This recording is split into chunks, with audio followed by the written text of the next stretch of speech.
ఈరోజు మాతో మాట్లాడండి అని తెల్లవారుజామున.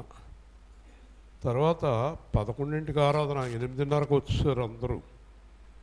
మోకరించి ఒక్కొక్కళ్ళు ప్రార్థన చేస్తున్నారు. మన దగ్గర సేవా కేంద్రంలో ప్రార్థన ఉండదు.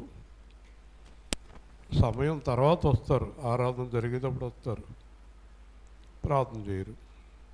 అలా చూస్తూ ఉంటారు ఆ పక్క ఈ పక్క. మీరు మార్పు రావాలి, ఎంతో ప్రార్థన జరగాలి, అప్పుడే దేవుడు మాట్లాడతాడు. ఊరికి అలా అంటే మాట్లాడేడు దేవుడు. రాత్రి సువార్త అన్నారు, 4 పరీక్షలు అయ్యాక 5వసారి మాట్లాడాడు దేవుడు. అంత తొందరగా మాట్లాడు. చాలా సమయం, సంవత్సరాల తరబడి కూడా వేచి ఉండాలి. ఎందుకంటే దేవుడు సృష్టికర్త, తొందరగా మాట్లాడు మనలాగా. కాబట్టి ఎక్కువ ప్రార్థనలో మీరు గడిపితే దేవుడి మాటలు, దేవుడి చిత్తము అర్థమవుతుంది. మీ దగ్గర ప్రార్థన లేక నిర్ణయాలన్నీ టప తీసేసుకుంటారు, మళ్ళీ ఫెయిల్ అయిపోతూ ఉంటారు. ప్రార్థన కావాలి, ప్రార్థించండి. కొద్ది నిమిషాలు దేవుడిని మాట్లాడమని ప్రార్థించండి. ప్రభువా నాతో మాట్లాడు, నాతో మాట్లాడు నాయన, నాతో మాట్లాడు. నేను నీ మాటల కొరకు వచ్చాను ఇక్కడికి, మరెవ్వరి కొరకు రాలేదు. నువ్వు మాట్లాడతావు. నీ మందిరంలో అన్న ప్రగాఢమైన విశ్వాసంతో నీ మందిరానికి వచ్చాను. నువ్వు నా హృదయంతో, నా ఆత్మతో, నా మనస్సుతో మాట్లాడు ప్రభువా అని మనం దేవుణ్ణి అభ్యర్థిద్దాం, అడుగుదాం.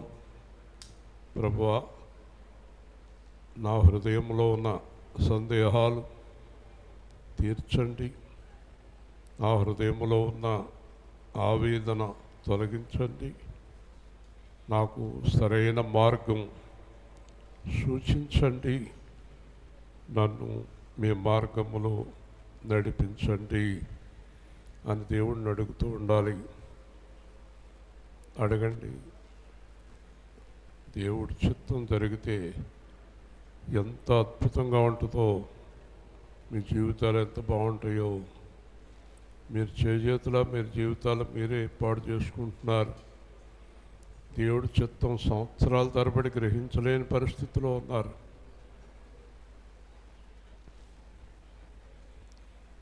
నాతో నా ప్రభువా, నాతో నా ప్రభువా, మాట్లాడుమయ్యా, మాట్లాడుమయ్యా. నీ మాటలో జీవమున్నదయ్యా, నీ మాటలో జీవమున్నదయ్యా. నీ మాట వలన నేను బ్రతుకుతానయ్యా, నీ మాట వలన నేను బ్రతుకుతానయ్యా. ఈ లోకములో నేను, ఈ లోకములో నేను చచ్చిన వాని వలె ఉంటినయ్యా, చచ్చిన వాని వలె ఉంటినయ్యా. నీ మాటతో నన్ను లేవనెత్తుమయ్యా, నీ మాటతో నన్ను లేవనెత్తుమయ్యా.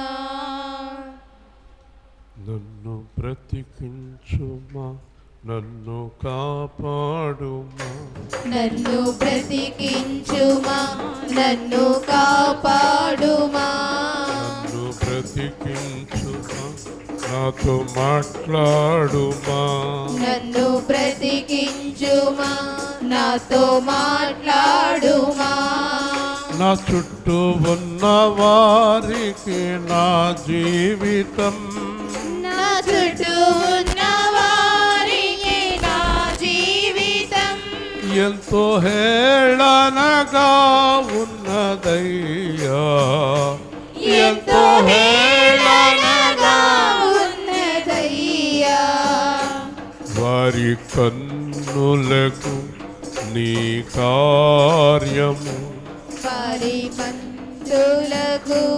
నీ కార్యము కనబరచుమయ్యా దేవ కనబరచుమయ్యా దేవ కనపరచుమయ్యా దేవ కనపరచుమయ్యా నిన్ను నమ్ముకున్నవారు నిన్ను నమ్ముకున్నవారు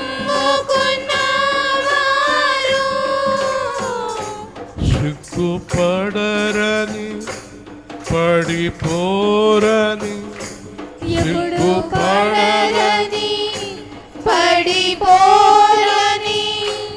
ఓడిపోరని కూలిపోరని ఓడిపోరని కూలిపోరని నా చుట్టూ ఉన్న వారికి కనబరచుమా నా చుట్టూ ఉన్న వారికి కనబరచుమా దేవయెహోవానికి ఆరాధన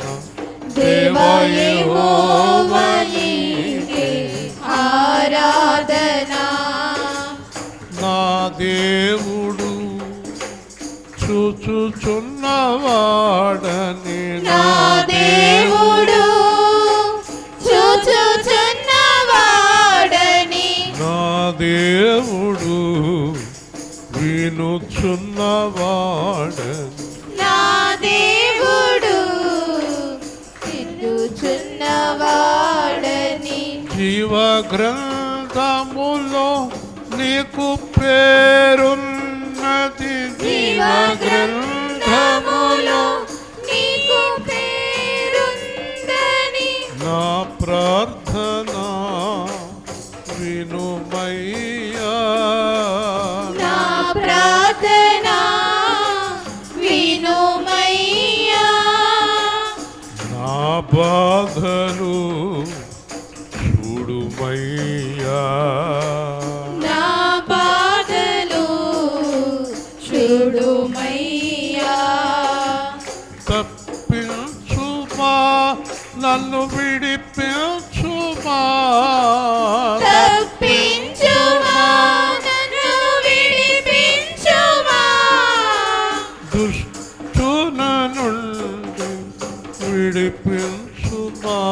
నన్ను దుష్టుల నుండి విడిపించుమా నన్ను లోకము నుండి విడిపించుమా నన్ను దోషము నుండి విడిపించుమా నన్ను ఆరాధన ఆరాధన ఆరాధన ఆరాధన ఆత్మతో సత్యముతో ఆత్మతో సత్యముతో ఆరాధన ఆరాధన ఆరాధన ఆరాధన దావీదు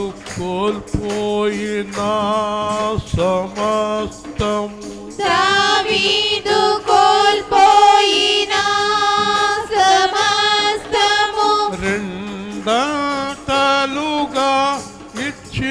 ఇచ్చినావయ్యా రెండంతలుగా ఇచ్చినావయ్యా యోపు కోల్పోయిన సమస్తము యోబు కోల్పోయిన సమస్తము రెండంతలుగా ఇచ్చినావయ్యా రెండంతలుగా ఇచ్చినావయ్యా నన్ను కూడా కరుణించుమయ్యా నన్ను కూడా కరుణించుమయ్యా చుట్టూ ఉన్న వారి మధ్యన నా చుట్టూ ఉన్న వారి మధ్యన నన్ను సిగ్గుపడనీయకు నన్ను సిగ్గుపడనీయకు నా చుట్టూ ఉన్న వారి మధ్యన నా చుట్టూ ఉన్న వారి మధ్యన నన్ను అవమానము పడనీయకు నన్ను అవమానము పడనీయకుమా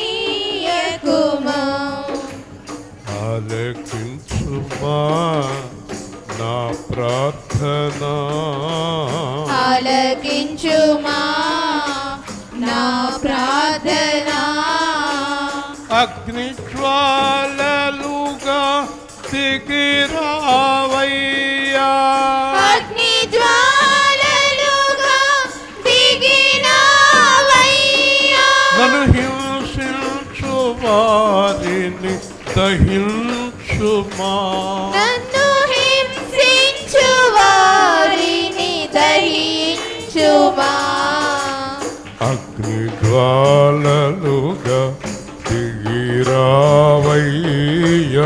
అగ్ని జ్వాలలుగా దిగిరావయ్యా నన్ను హింసించు వారిని దహించుమా నన్ను హింసించు వారిని దహించుమా నన్ను బాధించు వారిని లయపరచుమా నన్ను బాధించు వారిని లయపరచుమా నన్ను నిలబెట్టుమా నన్ను బలపరచుమా నన్ను నిలబెట్టుమా నన్ను బలపరచుమా ఆరాధన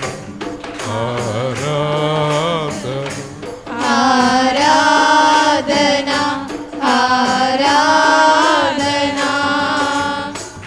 దహించు అగ్నిగా దిగిరావయ్యా దహించు అగ్నిగా దిగిరావయ్యా నన్ను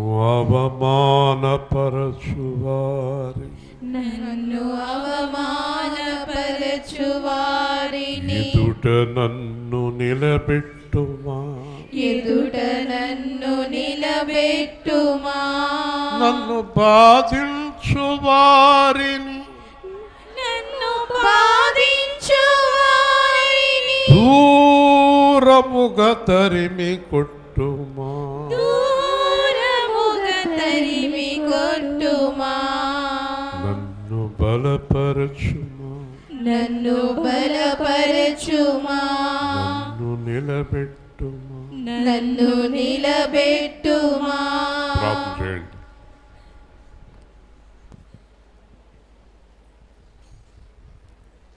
ఆరాధనలో ఏం విన్నారో అదంతా ప్రార్థనలో పెట్టండి. హేళన చేస్తున్నారు, వీళ్ళు యేసు ప్రభు నమ్ముకున్నారంటని హేళన చేస్తున్నారు, అవమానాలు చేస్తున్నారు. వారి మధ్యలో నిలబెట్టండి. మాకు అవమానము తొలగించండి. వాళ్ళు మా సొమ్ము తిని గొంతులు వేస్తున్నారు, మమ్మల్ని పడవేసి గొంతులు వేస్తున్నారు. వాళ్ళని ఏం చేస్తారో మాకు తెలియదు, కానీ మేము ఇక మీదట అన్యజనుల మధ్యన తల దించుకునే జీవితం నుంచి విడుదల దయచేయండి. అడగండి. ఎవరెవరైతే ఇబ్బందులు పడుతున్నారో, ఎవరెవరైతే అవమానాలు ఉన్నారో, ఎవరెవరైతే హింసలు పొందుతున్నారో దేవుణ్ణి అడగండి. దేవుణ్ణి ప్రతిమాలండి. మంచి అవకాశం ప్రార్థన. అడగండి దేవుణ్ణి. ఈరోజే నిలబెట్టమని అడగండి.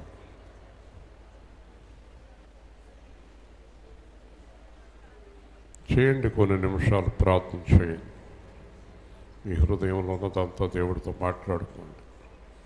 ఏ అవమానాలు పొందుతున్నారో, ఎవరి వల్ల పొందుతున్నారో, ఎవరు మిమ్మల్ని హేళన చేస్తున్నారు, ఎవరు మిమ్మల్ని ఇంకా పైకి లేవరని అనుకుంటున్నారో, మేము శుభ్రంగా తినేసాం, మేము ఇవ్వక్కర్లేదు అనుకుంటున్నారు, బుద్ధి వచ్చేలాగా దేవుడు చర్య తీసుకునేటట్టు ప్రార్థన చేయండి.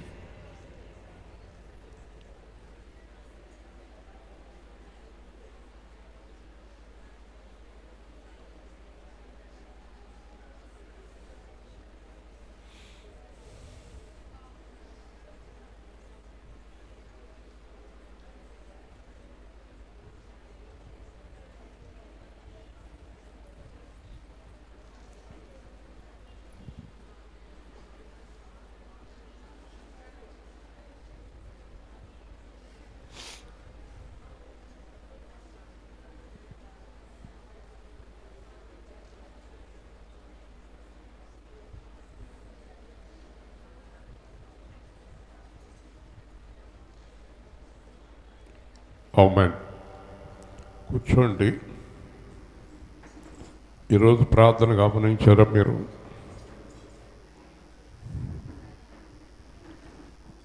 దావీదు అంటాడు, అతనికి ఏమీ సహాయం దొరకదు, అతడు పడిపోయాడు, అతడు ఇంకా లేవడని అనుకుంటున్నారు, ప్రభువా నీవు వచ్చి నాకు సహాయం చేయన్నాడు. ఇంకా ఎత్తైన సింహాసనం మీద దేవుడు దావీదును కూర్చోబెట్టాడు. మరికొన్ని రాజ్యాలు దావీదుకి అప్పగించాడు. అలాగే మన గురించి వెనకాల హేళనగా అవమానంగా మాట్లాడుతున్నారు, వీళ్ళకి ఇంకే సహాయం దొరకదు, వీళ్ళ పని అయిపోయింది అని మీలో కొంతమంది గురించి మాట్లాడేవారు ఉన్నారు. మీకు నేను చెప్పేది ఏంటంటే, మీరు కరెక్ట్గా ఉండండి దేవుళ్ళో, మీరు దేవుళ్ళో కరెక్ట్గా ఉండండి. మిమ్మల్ని నిలబెట్టే బాధ్యత దేవుడిది. దేవుని స్తోత్రం. కరెక్ట్గా ఉండండి, అటు ఇటు తొలగిపోకండి. అప్పుడు చూడండి ఏం జరుగుతుందో. బైబిల్ అంటాడు, నీ శత్రువులు వచ్చి నీ పాదముల మీద పడినట్లు చేసేద్దాము. హల్లెలూయా.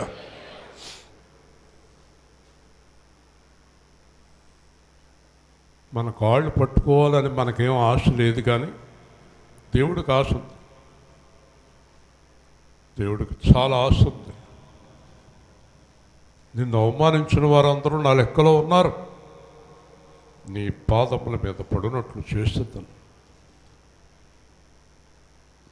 నీ దగ్గర ఆస్తులు సొమ్ము దోచుకున్న వారందరూ నా లెక్కలో ఉన్నారు, తీసుకొచ్చి అప్పగించకపోతే వారిని అనుభవించనివ్వను. దేవుని స్తోత్రం. మన దేవుడు, మీకు తెలియని విషయాలు చాలా చెప్తాను ఈరోజు. మన దేవుడు మనల్ని నిలబెడతానికి సిలువలో వేలాడాడు. మనం పడిపోతానికి కారణం మనం, ఆయన కాదు. ఏదో చిల్లర పనులు చేసి చిల్లర మాటలు మాట్లాడి పడిపోతున్నాం. మీరు కరెక్ట్గా నిలబడితే మీ శత్రువులు మీ ఎదుట రెండు చేతులు కట్టుకుని నిలబడేటట్టు చేస్తాడు. హల్లెలూయా. మీరు నిలబడాలి, మీరు నిలబడాలి. మీరు నిలబడకపోతే ఆయన ఏం చేయడు. మీ కుడి చేయి పైకెత్తి, ప్రభువా నీ తరపున నేను నిలబడుతున్నానని చెప్పండి. చెప్పండి, ప్రభువా నీ తరపున నేను నిలబడుతున్నాను. హల్లెలూయా. ఆయన నిలబెట్టేస్తాడు. నీ శత్రువుల ఎదుట నీకు నేను భోజనం సిద్ధపరుస్తున్నా. ఇంకో గొప్ప మాట చెప్పనా?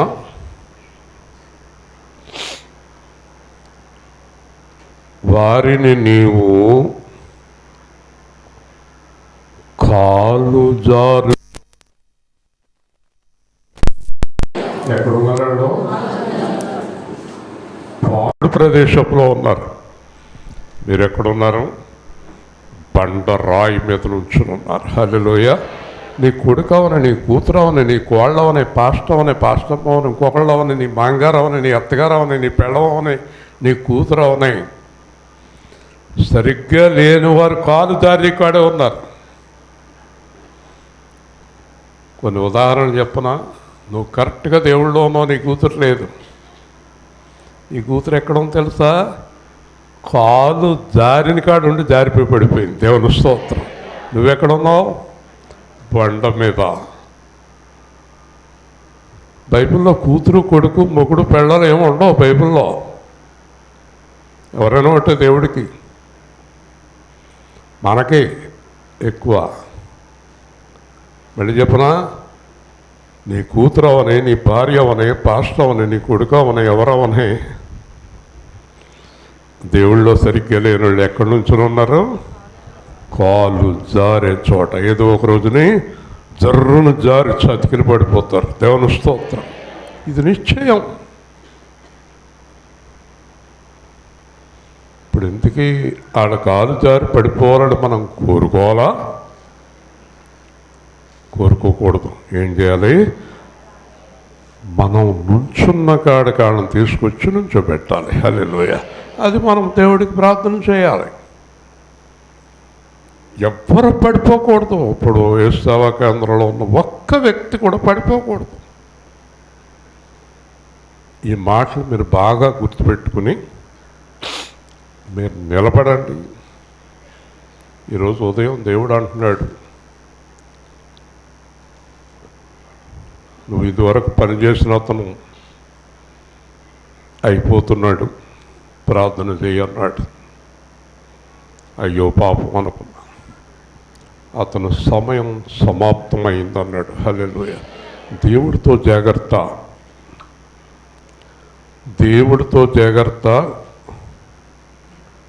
దేవుడు అభిషేకించిన దైవజనులతో కూడా జాగ్రత్త. దేవుని స్తోత్రం. చాలా ప్రమాదం.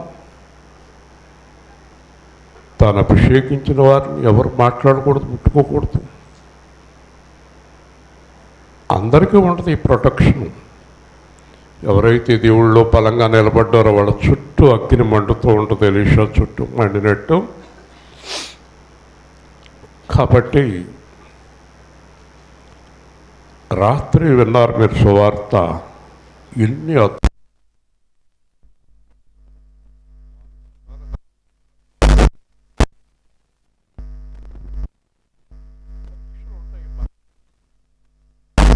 లో పాస్ అవ్వాలి. తర్వాత మీకు విషయం తెలుసా? మీరు బాగా చదువుకున్నారు కదా. కొంతమంది అనుకుంటాం డిగ్రీ అయిపోయింది, పోస్ట్ గ్రాడ్యుయేషన్ అయిపోయింది, అన్నీ అయిపోయినాయి, ఉద్యోగం వచ్చింది కదా. ఉద్యోగం వచ్చాక మళ్ళీ పరీక్షలు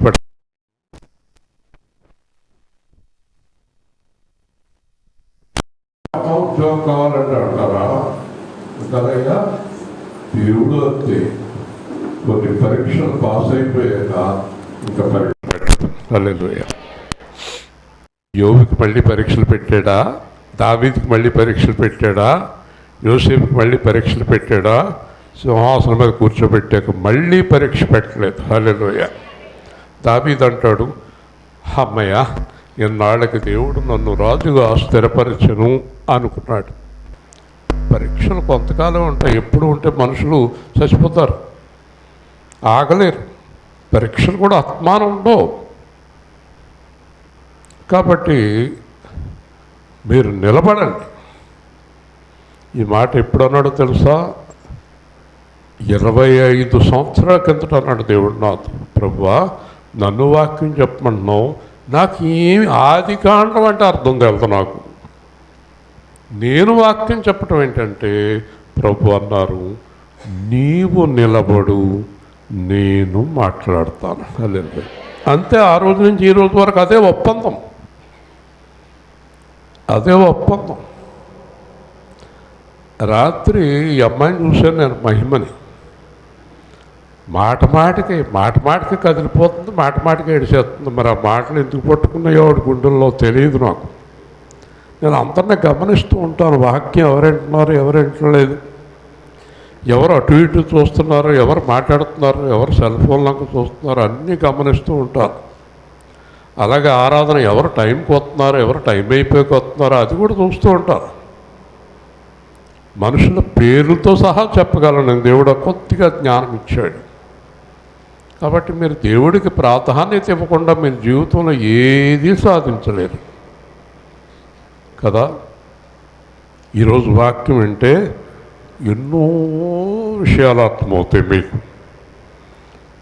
లూకాసు వార్త 17వ అధ్యాయం 26 నుంచి 37 వరకు మీరు వాక్యం చెప్పినంతసేపు అటు ఇటు కదలకుండా శ్రద్ధగా వినాలి. లూకాసు వార్త 17, 26 నుంచి 37 వరకు. నోవహు దినములలో జరిగిన లూకాసు వార్త 17, 26. ఏం చదువుతున్నావు?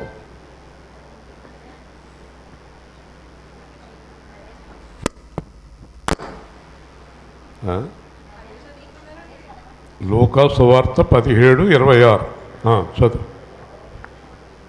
నోవాహు దినములలో జరిగినట్టు మనిషి కుమారుని దినములలోనూ జరుగును. నోవాహు ఓడలోనికి వెళ్ళిన దినముల వరకు జనులు తినుచూ త్రాగుచూ పెండ్లాడుచూ పెండ్లు గీయబడుచుండిరి. అందులో జలప్రళయం వచ్చి వారందరినీ నాశనం చేసెను. లోతు దినములలో జరిగినట్టును జరుగును. జనులు తినుచూ త్రాగుచూ కొనుచూ అమ్ముచూ వారు నాటుచూ ఇండ్లను కట్టుచూ నుండిరి. అయితే లోతు సొదొమ విడిచిపోయిన దినమున ఆకాశం నుండి అగ్నిగంధకములు కురిసి వారందరిని నాశనం చేసెను. ఆ ప్రకారమే మనిషి కుమారుడు ప్రత్యక్షముకు దినమున జరుగును. ఆ దినమున మిద్దె మీద ఉండువాడు ఎంట ఉండు తన సామాగ్రిని తీసుకుని పోవటకు దిగకూడదు. అలాగే పొలములో ఉండువాడును తిరిగి రాకూడదు. లోతు భార్యని జ్ఞాపకం చేసుకుని తన ప్రాణం రక్షించుకొనగోరువాడు దాన్ని పోగొట్టుకును, దాన్ని పోగొట్టుకునేవాడు దాన్ని సజీవముగా కాపాడుకొను. ఆ రాత్రి ఒక్కరు మంచం మీద ఉందురు. వారిలో ఒకరు కొనుపోబడును, ఒకరు విడిచిపెట్టబడుదురు. ఇద్దరు స్త్రీలు ఒక తిరిగలు విసురుచుందురు. ఒకటి కొనుపోబడును, ఒకటి విడిచిపెట్టబడును నేను. శిష్యులు, ప్రభువా, ఇది ఎక్కడ జరుగునని ఆయన అడిగినందున ఆయన, పీనుగు ఎక్కడ ఉన్నదో అక్కడ గద్దలు పోగవునని వారితో చెప్పింది. శ్రద్ధగా వినండి. ప్రతి మాట గుండెల్లో నోట్ చేసుకోండి, గుండెల్లో భద్రపరచుకోండి. బైబిల్ అంతా ఇక్కడ ఉంది, ఇక్కడ ఉంది. ఇక్కడి నుంచి ఇక్కడికి, ఇక్కడి నుంచి ఇక్కడికి, ఇక్కడి నుంచి ఇక్కడికి తిరుగుతూ ఉంటుంది నాకు బైబిల్ కదా. బైబిల్ని తినేసి రక్తంలో కలిపేసుకోమన్నాడు దేవుడు. తినే అన్నాడు, బైబిల్ తినే అన్నాడు. తినేయాలి మన రక్తం అంతా దేవుని వాక్యం ఉండాలి. ఓకే. ఇప్పుడు జాగ్రత్తగా యేసు ప్రభు చెప్పిన మాటలు వినండి. నేను మిమ్మల్ని ఒక మాట అడుగుతాను, చెప్పండి. ఎవరైనా చనిపోయిన వారి దగ్గరికి వెళ్ళి, వింటున్నారా, చనిపోయిన వారి దగ్గరికి వెళ్ళి మాట్లాడతారా? చెప్పాలి, వింటారా వాళ్ళు? అమ్మా తాళం చేయి ఎక్కడ పెట్టావా అని అడుగుతారా? సరే, రక్షణ పొందావా అని అడుగుతారా? ఆదివారం చర్చికి వస్తావా అని అడుగుతారా? చచ్చిపోయిన వాళ్ళని నోరు తెరవాలి, అడుగుతారా? అడగరు కదా. ఇప్పుడు చెప్పండి, మీలో బ్రతుకున్న వారు అందరూ దేవుని స్తోత్రం చెప్పండి.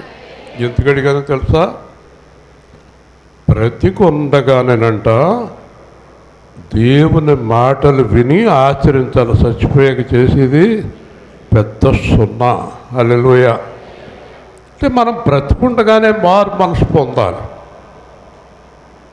బ్రతికుండగానే వార్తలో ఒక అతనికి ప్రార్థన చేస్తానికి వెళ్ళాను. కాళ్ళు చేతులు అన్నీ ఊడిపోయేలా ఉన్నాయి, ఎయిడ్స్ వ్యాధి అతనికి. అలా ఆవిడ అంటుంది, ప్రార్థన చేయండి అంటే, నేను ప్రార్థన చేస్తుంటే లెగిసి నాకు ప్రార్థన వద్దు అని గెంటేస్తున్నాడు. నన్ను గెంటలేదు అనుకోండి, అలా ఆవిడ వెళ్తే అలా ఆవిడ గెంటేస్తున్నాడు, నాకు ప్రార్థన వద్దు అంటున్నాడు. సరే, నా హృదయంలో ప్రార్థన చేశాను అనుకోండి, బయటకు వచ్చి ఆవిడ నాతో ఒక మాట చెప్పింది, మీరు ఏం చెప్తారో తెలాలి నాకు, మీరు సమాధానం చెప్పాలి నాకు ఆ మాటకి. ఏమ్మా అన్న, అతను బతికుండగా వ్యభిచారం చేశాడండి, తప్పుడు పనులు చేశాడండి, తాగాడండి, ఇప్పుడు రోజు నన్ను కేకేసి ఎడుతున్నాడండి. నేను నీకు అన్యాయం చేశాను, నీకు అన్యాయం చేశాను, నీకు అన్యాయం చేశాను అంటున్నాడండి. ఆవిడ అంటుంది, ఇప్పుడు ఏం ప్రయోజనం చెప్పండి పాస్టర్ గారు, మీరే చెప్పాలి, ప్రయోజనం ఏమైనా ఉందేమో చెప్పాలి. సత్యం ముందు పెళ్ళానికి కేకేసి, సత్యం ముందు మొగుడిని కేకేసి, సత్యం ముందు పాస్టర్ గారిని కేకేసి నేను ఎంతో పాపం చేశానండి అంటే ఏం ప్రయోజనం అండి? కాళ్ళు, చేతులు, అవయవాలు, చెవులు, కళ్ళు కరెక్ట్గా ఉండగానే దేవుడి కోసం జీవితాన్ని ప్రారంభించు. దేవుని స్తోత్రం, హల్లెలూయా. అర్థమవుతుంది మీకు అందరికీ? ఎందుకంటే వీడి వల్ల నాకు ఏం ప్రయోజనం అండి, ఇప్పుడు ఏడుస్తున్నాడు అంటే అంటుంది. ఎందుకందో తెలుసు ఆవిడ, ఈ మూర్ఖుడికి ఇప్పుడు ప్రార్థన వద్దంటున్నాడు చూడండి అంటుంది. అంటే ఇప్పటికి కూడా వాడు నాకు వ్యతిరేకంగానే బ్రతుకుతున్నాడు, అలాగే చచ్చాడు. దేవుని స్తోత్రం. వింటున్నారా? మారు మనసు ఎప్పుడు పొందాలి? కళ్ళు, చెవులు, అవయవాలు బాగుండగానే. దేవుని స్తోత్రం.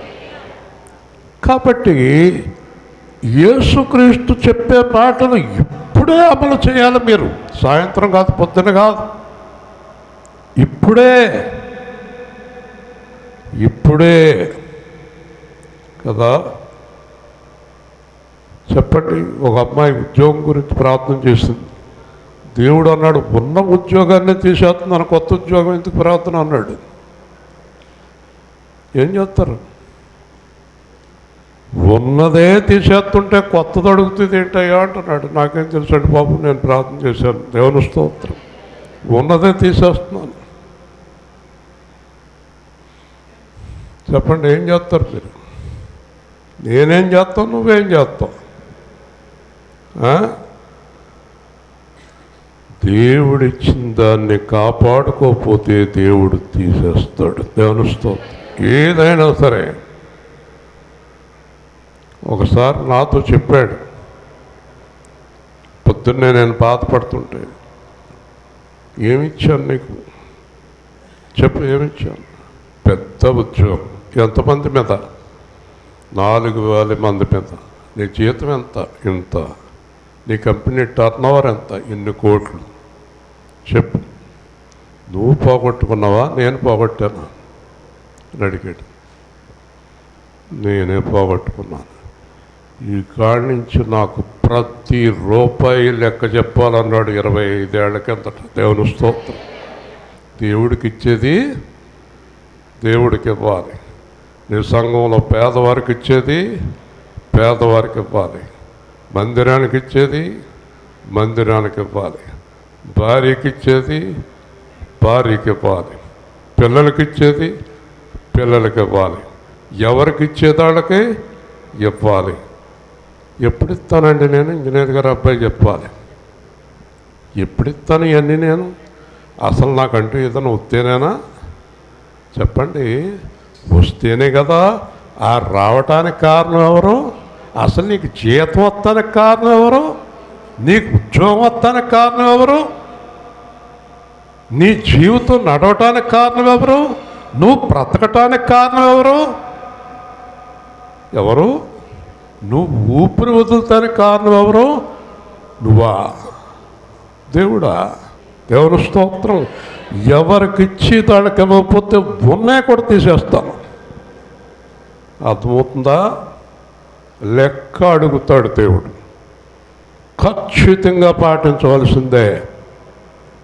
మోసం చేసినా, లంచం తీసుకున్నా, ఎవరిని మోసం చేసినా, భార్యను మోసం చేసినా, అప్పిచ్చిన వాడిని మోసం చేసినా, దేవుణ్ణి మోసం చేసినా, దైవజనుని మోసం చేసినా, పెళ్ళాన్ని మోసం చేసినా, పిల్లల్ని మోసం చేసినా, నమ్మిన వాడిని మోసం చేసినా, నేను నిన్ను శిక్షించి తీరుతాను. హల్లెలూయా. నేను ఎవరు అనుకుంటున్నావు నేను? ఎవరండి యోసేపు గారు? ఎవరైనా మృతి నొందించువాడను, గాయము చేయువాడను, గాయము కట్టువాడను, జీవింపచేయువాడను. హల్లెలూయా. అర్థమైందా? నీ ఇష్టం వచ్చినట్టు జీవించడానికి వీలు లేదు. మీరు అనుకుంటున్నారా నేనేదో చెప్తాను అనుకుంటున్నారా? మీ ఇష్టం వచ్చినట్టు జీవించడానికి వీలు లేదు అని నా ఇష్ట ప్రకారం జీవించండి అంటాను అనుకుంటున్నారా? కాదు. నువ్వు నేను బైబిల్ చెప్పినట్టు జీవించవలసిందే. హల్లెలూయా. గట్టిగా చెప్పాలి. ఒక పెళ్ళం అంటది మొగుడితోటి, నేను చెప్పినట్టు చెయ్యి.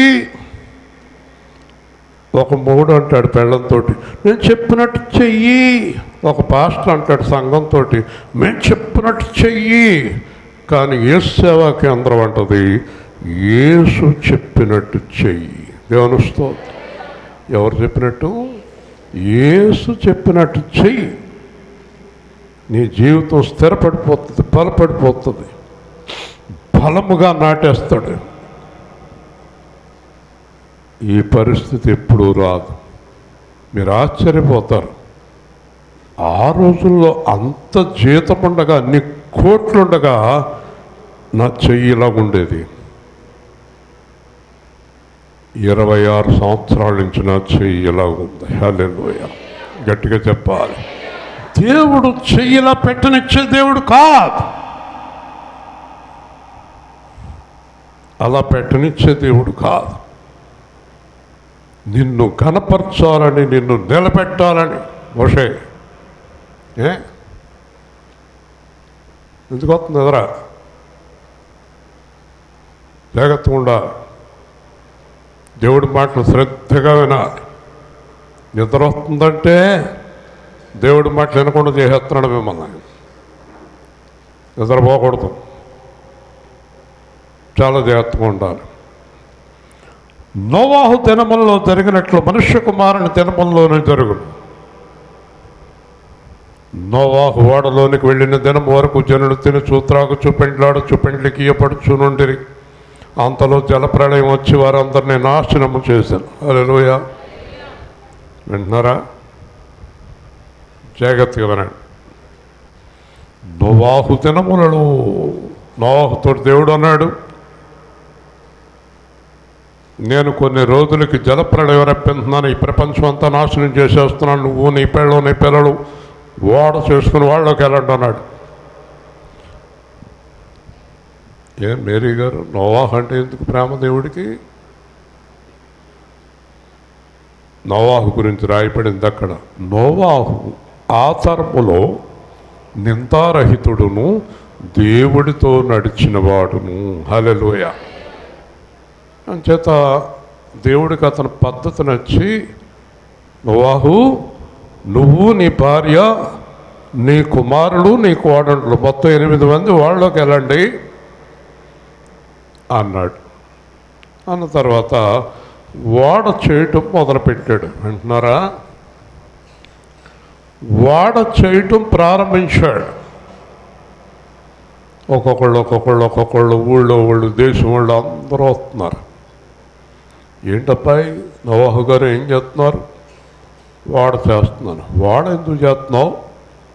దేవుడు నాతో చెప్పాడు, కొన్ని రోజుల్లో జలప్రళయం వస్తుందట, ఈ ప్రపంచం అంతా నాశనం అయిపోతుందట, వాడ చేసుకుని ఆ వాళ్ళలోకి వెళ్ళి ఉండమన్నాడు మమ్మల్ని. సరే కానీ నువ్వును, మీ ఆవిడి, నీ కొడుకులు, నీ కోడళ్ళు పడతానికి ఊరంత ఎంత పెద్ద వాడెందుకు అని అడిగారు. అంతే కదా, పెద్ద వాడెందుకు, ఇంత సరిపోద్ది కదా అని అడిగితే నోవాహు అన్నాడు, ఇంకా ఎవరైనా వస్తే చేర్చుకోమన్నాడు. నువ్వు పిచ్చోడివి, అదో పిచ్చది. ఎవరు ఎవరు నా పెళ్ళం. చాలామందికి నేను మా ఆవిడ మా పిల్లలు అందరూ కూడా మోషే ఎలా కనిపిస్తారో ఎర్రోళ్ళు పెచ్చోళ్ళు కదా. ఈ ఊరు ప్రెసిడెంట్ అన్నాడు ఒకసారి, ఇంత ఎర్రోడు ఏంటయా అంత ఉద్యోగం పోగొట్టుకుని భయపడట్టు తిరుగుతున్నాం అన్నాడు. అలా ఉంటాయి వీళ్ళకి, ఏడాకోళంగా ఉంటాయి. జలప్రడం చెత్తదా ములిపోద్దా, నువ్వు మీ ఆవిడ మీ పిల్లలు బాగుంటారా, మేము అందరం కింద కలిపోతామా? చాలు అలా ఎవడం చూస్తే మతుందా లేదా నీకు అని వెళ్ళిపోయారు. వెళ్ళిపోయిన తర్వాత నోవాహు దేవుడితో అన్నాడు, ఏడకోళం చేస్తున్నారు ప్రభువా, ఏడం చేస్తున్నారు, చేయని నువ్వు అలా వాడ చేస్తాను అన్నాడు. 10 సంవత్సరాలు అయింది, 20 సంవత్సరాలు అయింది, 50 సంవత్సరాలు అయింది, 100 సంవత్సరాలు అయింది. వాడు ఎంతకాలం చేశాడు చెప్పాలంత గట్టిగా చెప్పండి. 100 సంవత్సరాల్లో ఒక్కడు కూడా వాడి దగ్గరికి వచ్చి నమ్మలేదు. హల్లెలూయా. ఎల్లవయ్యా ఎల్లవయ్యా ఎల్లవయ్యా. చివరికి దేశం అంతా కలిపి నోవాహుని ఎంత పెచ్చోడే లేడు. ఇప్పుడు యేసు ప్రభువుని నమ్ముకున్న వాళ్ళందరూ ఎలా కనిపిస్తున్నారో, అత్తగారు కొద్దిగా ఎర్రుంది అంటాడు అల్లుడు, మావా నీకంత బుర్రనట్లేదు కదా. కూతురు అమ్మనంటది, అమ్మా సమానం దేవుడు అనకూడదు అంటది, ఈ పెచ్చది కదా. ఎర్రోళ్ళ దేవుడు పిచ్చోళ్ళ దేవుడు అని 2003లో పాట రాశాను. కాబట్టి 100 ఏళ్ళు అయిపోయింది. నోవాహు అన్నాడు, ప్రభువా ఎవ్వరూ రాలేదు, సరే నువ్వు మీ ఆవిడి నీ కొడుకులు నీ కోడళ్ళు లోపలికి వెళ్ళండి. వెళ్ళారు. వెళ్ళిన తర్వాత ఎల్లో లోపలికే గుమ్మకాండ ఉంచుంటావే అన్నాడు. ప్రభువా గెడయ్యాలి కదా, లోపల ఎక్కడ గెడ కనబడతలేదు, నాకు తెలుసు నీ గురించి, వెళ్ళు. గెడ లోపల లేదు, బయట ఉంది ఏసడి గెడ. దేవుని స్తోత్రం గట్టిగా చెప్పాలి. ఆయన మహాజ్ఞానవంతుడండి. ఈ పెద్ద పెద్ద ఏళ్ళు అనుకుంటారు లోకంలో తెలివైనడు ఆ దేవుడు అనుకుంటాడు ఈ పిచ్చోడు. అవునులే, నీకన్నా తెలివైనడు కాదులే దేవుడు. నీకున్న తెలివి ముందు దేవుడు తెలివి ఎంత. కాబట్టి బయటికి ఆడేసాడు. బయట ఎందుకు వేసాడు ఎంకమ్మా? అదిగో మా అప్పిగాడు వస్తున్నాడు, మా సీనుగాడు వస్తున్నాడని తీసేస్తావు నువ్వైతే అని. మీ అబ్బిగాడు లేదు, మీ సీనుగాడు లేదు, నీ కొడుకులు నీ కోడలు నీ మనలో గెడ తీయనిస్తాడు అనుకున్నావు, నీ గెడ బయట వేసాడు. అర్థమైందా? అంతే స్టార్ట్ అన్నాడు గట్టిగా. దేవుని స్తోత్రం చెప్ప మేఘాలతో చెప్పాడు అన్నాడు. ఏంటనుకుంటున్నారు దేవుడు అంటే? మీకు ఎడాకోళంగా ఉందా? లేకపోతే నీ పైన ఉన్న అధికారం అనుకుంటున్నావా దేవుడు? లేకపోతే మీ నాన్న మీ అమ్మ అనుకుంటున్నావా? సర్వాధికారి. దేవుని స్తోత్రం అన్నాడు. అంతే మొదలైంది వర్షం. ఆకాశపు తూములు ఇప్పేశాడు, మేఘాలు పూర్తిగా ఓపెన్ చేసేసాడు. కురిసేస్తుంది. ఇంకేముంది? ఒకళ్ళ దాకా వచ్చాయి, నడుము దాకా వచ్చి, ఎక్కడి దాకా వచ్చినాయి. అప్పుడు భయం వేసింది బాబు, ఇదేంటి మునిగిపోయేలా ఉన్నాం, బాబోయ్ బాబోయ్ బాబోయ్ బాబోయ్ అన్నాడంటే మా బావ వాడు చేశాడు. బామ్మది బయలుదేరాడు ముందు. మీ బావ వాడు చేశాడా అడండి. బావగారు వాళ్ళలోకి వెళ్ళిపోతాం. బావగారు వాళ్ళలోకి ఇప్పుడు బావగారు కావాల్సి వచ్చాడు నీకు. అప్పుడు వాడ దగ్గరికి వచ్చారు. వాడెక్కడ ఉంది, తేలుతుంది, వెళ్ళిపోతుంది నదిలో. గబగబ వెళ్ళిపోయి బావా నోవాహు బావా నోవాహు బావా అని కొడుతున్నాడు. ఏమైనా పడదు కదా కదా చెప్పండి. మనం కారు గ్లాస్ వేసేసుకుని పక్కన ఉన్నవాడిని వెళ్ళిపోరు ఎలాగ వెళ్ళాలంటే అంటారు. వాళ్ళు చాలాసార్లు గ్లాస్ వేసి మాట్లాడతారు నా దగ్గర. ఏమంటే ఇలాగ ఎక్కడికి వెళ్ళాలి, గ్లాస్ తీవయా, మర్చిపోయిన గ్లాస్ తీ. ఆడికి ఏమైనా పడుతుంది గ్లాస్ ఎత్తని. సరే వింటున్నారా, కథ కాదు ఇది, చరిత్ర, జరిగిన చరిత్ర. హల్లెలూయా. అప్పుడు నోవాహు అన్నాడు,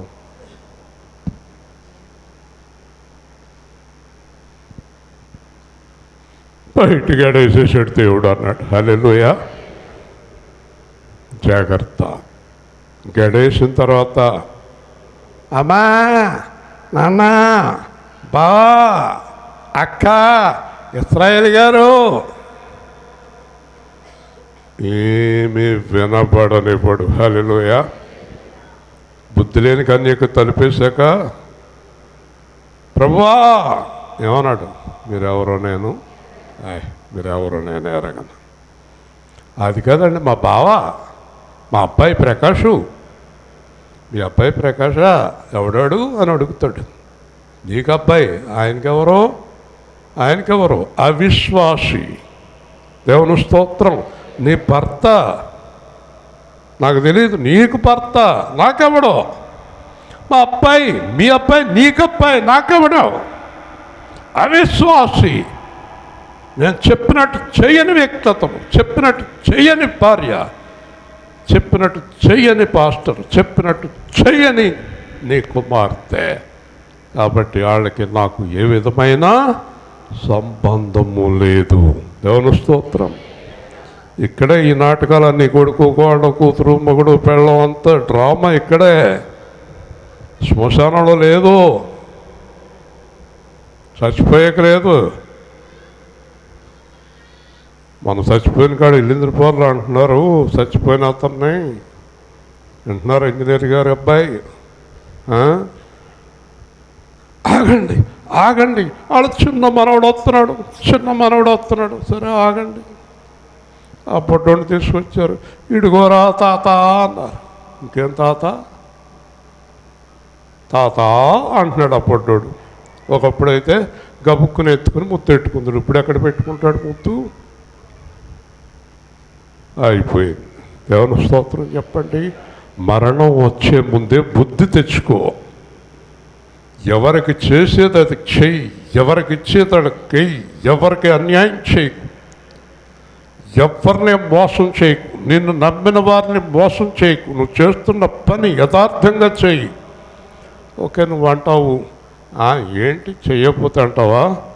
హాస్పిటల్లో కానీ, దొంగలకు కానీ, మోసగాళ్ళకి కానీ నువ్వు 4 రెట్లు కట్టవలసి వస్తుంది. దేవుని స్తోత్రం. హల్లెలూయా. ఖచ్చితంగా లెక్క ప్రకారం కట్టిస్తాడు అన్నీ కూడా. ఏది విడిచిపెట్టాడు దేవుడు. దేవుడు చెప్పింది చెప్పినట్టు చేయటమే తప్ప ఆయన మాట నుంచి కుడికి కానీ ఎడమకు కానీ తిరగకూడదు. దేవుని స్తోత్రం కదా. ఇంకేముంది? అయిపోయింది. మొత్తం ప్రపంచం అంతా ఒక్కడు మిగలకుండా తుడిచేశాడు. యేసుప్రభు అంటున్నాడు, జలప్రళయము వచ్చి నాశనము చేశాను. సరే, ఇప్పుడు వీళ్ళందరూ ఏం చేస్తున్నారట? నోవాహు వాడ కట్టేటప్పుడు ఏం చేస్తున్నారు చూడండి. తినుచు, త్రాగుచు, పెండ్లాడుచు, పెళ్ళికి ఇయ్యబడుచు ఉండిరి. తినుచు, త్రాగుచు. ఒకసారి నేను రాజమండ్రి వాక్యం చెప్తానికి వెళ్తున్నాను. నాకు కూడా ఒక పాస్టర్ నేను వస్తానయ్యా అన్నాడు ఎప్పుడో. సరే రా అన్నాను. రావులపాలెం వచ్చేటప్పటికి నేను ఇలాగ అమలాపురం వెళ్ళిపోతాను అన్నాడు. అన్నాను, అక్కడ భోజనాలండి, మర్చిపోయాను నేను. ఏంటి వాక్యం మానేసి భోజనానికి పోతావా అక్కడ భోజనం పెడుతున్నారండి, 7-8 రకాలు వండారంటండి. ఇంకో పాస్టర్ గారు ఫోన్ చేసాడు నాకు, అదేంటయ్యా ఇంత మంచి భోజనం వదిలేసి వెళ్ళిపోతున్నావు ఏంటని. సార్ మరి నేను వెళ్తానండి. సరే వెళ్ళిపోయాడు. నేను వాక్యానికి వెళ్ళిపోయాను. అయిపోయింది. సాయంత్రం కలిసాడు నాకు. ఎంత పొరపాటు అయిపోయిందంటే మీకు కూడా రాపోవటం అన్నాడు. అన్నాను, నాకు బస్సు దొరికి, ఆటోలు దొరికి, అన్నీ దొరికి నేను వెళ్ళేటప్పటికి అక్కడ ఏమీ లేవండి, గిన్నెలు కడుగుతున్నారు అన్నాడు. దేవుని స్తోత్రం. నీకు తిండి కావాలా, తాగుడు కావాలా, పెండ్లి కావాలా, కార్యక్రమాలు కావాలా? నీకు అన్ని కార్యక్రమాలు చాలా ఇంపార్టెంటా? తెలుసా నీకు విషయం? క్రైస్తవులు ఏ కార్యక్రమాలకి అనవసరంగా ₹1 ఖర్చు పెడుతుంది దేవుడికి ఇష్టం ఉండదు. దేవుని స్తోత్రం. తిండిపోతులం కాదు మనం. తిండి తిన్నవారు ఎవ్వరు మెచ్చుకోరు నిన్ను. ఆ గంట సేపే తర్వాత విమర్శిస్తారు. పప్పులో ఉప్పు లేదు, చారులో చింతపండు లేదు అంటారు. స్వీట్ ఏంటి వాసన వచ్చిందంటారు. అంతకన్నా ఏముండదు కదా. ఇదేంటి ప్లాస్టిక్ చెప్పించింది, దీంట్లో ఏదన్నా ఎత్తి మొత్తం కిందకి వెళ్ళిపోయేలాగుంది, ఈ చెప్ప కోసమా నేను వెళ్ళి 500 చదివించాను అంటది. అర్థమైందా? వింటున్నావా? ఇవన్నీ మీకు తెలనవు కాదు, అయినా మీకు అదొక అది ఏంటో చెప్పు అనుకుంటాను, అలా చేస్తూ ఉంటారు. దేవుని స్తోత్రం. ఇవన్నీ చేయకూడదు దేవుడి పిల్లలు. ఆయన అంటున్నాడు, త్రాగొచ్చు, తినచ్చు, పెండ్లాడచ్చు. ఒక పక్కన నోవాహు వాడ చేస్తుంటే ఒక పక్కన వీళ్ళ కార్యక్రమాల్లో ఉన్నా. ఆదివారం ఉదయం ఇక్కడ వాక్యం జరుగుతుంటే కొంతమంది బయట ఉంటారు, శుక్రవారం ఇక్కడ వాక్యం జరుగుతుంటే కొంతమంది బయట ఉంటారు. అనారోగ్య కారణం ఒకవేళ నీకు ఏదైనా పని ఉంటే తప్ప మీరు ఇళ్ళకాడ కూర్చుని వాక్యానికి రాకుండా ఉండటం శాపగ్రస్తమైన జీవితం. దేవుని స్తోత్రం. వింటున్నారా? ఒక పక్కనే జలప్రళయం వచ్చేస్తుంటే ఒక పక్కన ఏం చేస్తున్నారు వీళ్ళు? పార్టీలు చేసుకుంటున్నారు. పార్టీలు కదా. నీకు అవసరం ఇది. కాబట్టి ఈ మాటలు సాక్షాత్ ఎవరు చెప్పారో తెలుసా? మన దేవుడైన యేసుక్రీస్తు ప్రభు. హల్లెలూయా. ఇశ్రాయేలు గారి మాటలు కాదు, యేసుక్రీస్తు మాటలు ఇవి. తర్వాత లోతు దినములలో జరిగినట్టు జరుగు. జనులు తినుచు, త్రాగుచు, కొనుచు, అమ్ముచు, నాటుచు, ఇండ్లు కట్టుచునుండిరి. సరా లోతు దినములలో దేవుడు తినటం గురించి, తాగుతం గురించి, ఇళ్ళ గురించి, పెళ్లి గురించి ఎందుకు మాట్లాడుతున్నాడు తెలుసా? ఇల్లు కట్టుకోవద్దని, పెళ్లి చేసుకోవద్దని, పిల్లల్ని కనొద్దని, ఉద్యోగం చేయొద్దని యేసు ప్రభువు చెప్పటం లేదు. దాంట్లో లీనమైపోవద్దు అంటున్నాడు. హల్లెలూయా. ఏదన్నా కార్యక్రమం ఉంటే దాంట్లో మునిగిపోవద్దు అంటున్నాడు. నువ్వు దేవుడు కార్యక్రమానికంటే ఆ పనికిమాలిన కార్యక్రమాలకి నువ్వు మునిగిపోయి చేస్తున్నావు అంటే దేవుడు విలువ నీకు తెలియలేదు. అలాగే క్రైస్తవులు ఏ ఫంక్షన్ చూసినా విపరీతమైన నీచు మాంసాలు. ఒకరోజు తణుకులో ఒక పాస్టర్ కూతురు పెళ్లి చేశాడు. నేను వెళ్ళలేదు. మన్నాడు కనిపించాడు. సార్ పాస్టర్ గారు మీరు రాలేదేంటి అన్నాడు. నాకు కుదరలేదన్నాను. అబ్బబ్బబ్బా వచ్చిన వాళ్ళు ఆనందించారండి. మేకలు గుంటూరు నేను తెప్పించానండి. కేటో అనుకున్నాను నేను. గుంటూరు మేకలంట. ఎంత టేస్ట్ అంటేనండి మాంసం. ఏం చేయాలి? మా బావగారు అన్నాడు, మీకు ఏ కార్యక్రమం అయినా మాంసం లేకపోతే దిగదా అని అడిగాడు మా బావగారు. వాళ్ళ అమ్మగారికి వాళ్ళ నాన్నగారికి ఏమేం చేయాలి అని అడిగాడు. మామూలుగా అడుగుతాడు యేసుప్రభువులాగే. మన తింగరోళ్ళవే అన్నీ చెప్పేస్తే మన పని అయిపోద్ది. చాలా జాగ్రత్తగా ఉండాలి మా బావ దగ్గర. చికెను మటను, ఫిష్, పీత, కప్ప, పాము, అంతేనా అంటున్నాడు. అయ్యేం లేకపోతే మీరు రారా? నాకు తెలిసి మీరు కార్యక్రమాలకు భోజనానికి తప్ప దేవుడి కోసం వచ్చేవాళ్ళు కాదన్నాడు. 100% నిజం, 100%. దేవుని స్తోత్రం చెప్పండి. హల్లెలూయా. క్రైస్తవులకి తిండి పిచ్చ. అందుకే యేసు సేవా కేంద్రంలో ఆహారానికి ప్రాధాన్యత ఇవ్వం. దేవుని స్తోత్రం. హల్లెలూయా. పిచ్చ, తిండి పిచ్చ. ఒకసారి అపర్నాథ్ గారి ఇంటికాడ మరియమ్మ గారు వడ్డిస్తున్నారు పాస్టర్లకి. ఆ రోజే అర్థమైంది ఆవిడికి, నా మొగుడు చచ్చిపోతాడు ఇలా తింటేనని. ఎందుకంటే నేనైతే బతకపోదు, ఇప్పటికి ఎప్పుడే వెళ్ళిపోదు. పులిహోర మాంసం, గారెలు మాంసం, అన్నం మాంసం. సరే అంతా బాగానే ఉంది, ఇంక ఈ మాంసం కూడా వదిలిపోద్ది అనుకుంటే పెరుగు వేసుకుంటారా. చివరికి పోసుకున్నాడు ఈవిడ బాధపడలేక. పెరుగు వేసుకుని, అమ్మ కూర ఏది? అయ్య బాబోయ్, ఇప్పటికే కేజీ తినేసాడు రా నాయన. ఆ పెరుగులో నంచుకుంటాడంట మాంసం ముక్కలు. ఇంకా చిన్న తప్పు ఒకటి జరగలేదు అక్కడ, అది కూడా జరిగితే బాగుంటుంది. అమ్మ కథ బాక్స్లో కూర పెట్టి అమ్మ, మా ఆవిడ ఇంటికాడ ఒంటరిగా ఉంది, 4 ముక్కలు తింటుంది అనలేదు. నయమే. చచ్చిపోతారా తిండి కోసం? దేవుడు తిడుతున్నాడు తిండిపోతుంది. యేసు ప్రభు ఎండిపోయిన 2 రొట్టెలు 2 చేపలు పరుగు స్ఫురద్రూపి సన్నంగా ఉంటాడు ఆయన.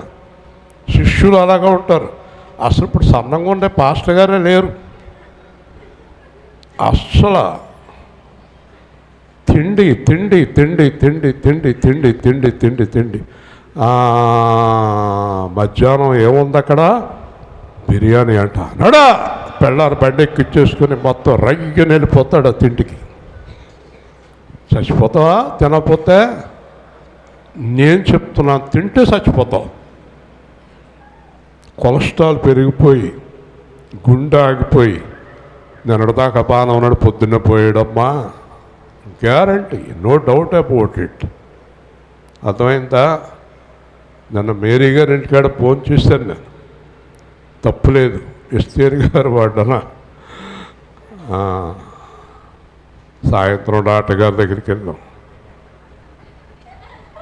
అర్థమైపోయింది సార్ అన్నాను. నవ్వాడు. ఎక్కడో వేసానండి, అందుకే టింగని పెరిగింది అన్నాడు. బీపీ ఎక్కువైపోయింది నీ దెబ్బకి. దేవుని స్తోత్రం చెప్పండి, గట్టిగా చెప్పాలి. అది చూడండి, 27వ వచనంలో తినుచు త్రాగుచు, మళ్ళీ 28వ వచనంలో తినుచు త్రాగుచు. ఇప్పుడు చెప్పండి, తిండి తాగుడు దేవుడికి అసహ్యమేనా? చెప్పాలి, మాట్లాడరేంటి?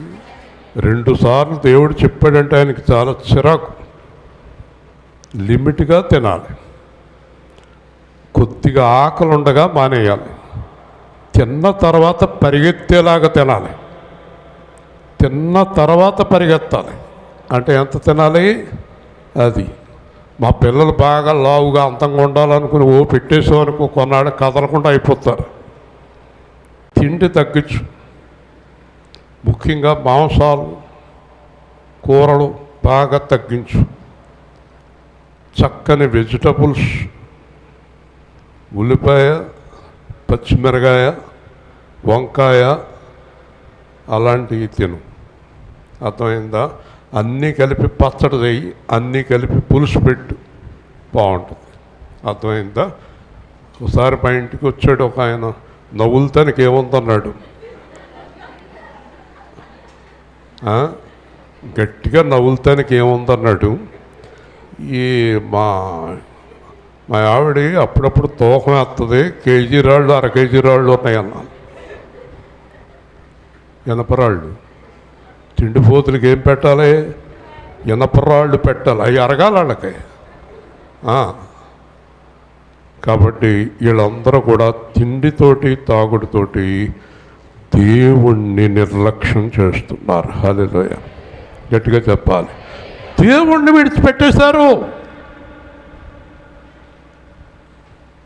ఏంటమ్మా పాస్టర్ గారు వచ్చారని ఇలా పెట్టారంటే, మా ఇంట్లో పొద్దున సాయంత్రం మధ్యాహ్నం ఇలాగ తింటామండి, గొడవ లేదు. చాలా సంతోషం. కాబట్టి లోతు సుధమ విడిచిపోయిన దినమున ఆకాశము నుండి అగ్ని గంధకములు కురిసి వారందరినీ నాశనము చేసెను. తిండిపోతుల్ని, త్రాగుపోతుల్ని, లోకములో మునిగిపోయిన వారిని ఈ అగ్ని గంధకాలు, ఈ నీళ్లు నాశనం చేశాయి. అలాగే నేను మధ్యాకాశానికి వచ్చినప్పుడు తిండిపోతులు, తాగుపోతులు ఎవ్వరు నా దగ్గరికి రారు. దేవుని స్తోత్రం. అది యేసు ప్రభు చెప్పేది. అందుకే అంతసేపు క్లియర్గా చెప్తున్నాను, తగ్గించండి అవన్నీ, లిమిట్గా తినండి. రోగాలు వచ్చేసినాయి తిండి వల్ల, భయంకరమైన రోగాలు వచ్చేసినాయి తిండి వల్ల. పరిగెత్తాలి, కూర్చుని గమ్మని లేవాలి, కింద కూర్చుని కూడా గమ్మని లేవాలి. స్ఫూర్తిరూపం ఉండాలి, మన ప్రభువుని వెంబడించాలి. హల్లెలూయా. ప్రభు కూడా పరిగెత్తాలి. పరుగిడరా సోదరుడా, ప్రభు సన్నిధిని చేరుటకై. నీవు ప్రభు సన్నిధిని చేరుటకై పరుగిడరా సోదరుడా, ప్రభు సన్నిధిని చేరుటకై. నీవు ప్రభు సన్నిధిని చేరుటకై. యుగ సమాప్తికి ఆగమనమునకు సూచనలెన్నో చూడుమురా. వేదనలెన్నో మీదికి వచ్చున, కలవరమందక కనిపెట్టుమురా. పరుగిడరా సోదరుడా, ప్రభు సన్నిధిని చేరుటకై. ఇళ్ళను గట్టుచు పెండ్లికి చుచునారులు నాటుచు, త్రాగుచు తినుచు, జగముల జనులు దిగులు లేనప్పుడు దొంగవలే ఇలా దొరై వచ్చురా. పరుగిడరా సోదరుడా, ప్రభు సన్నిధిని చేరుటకై.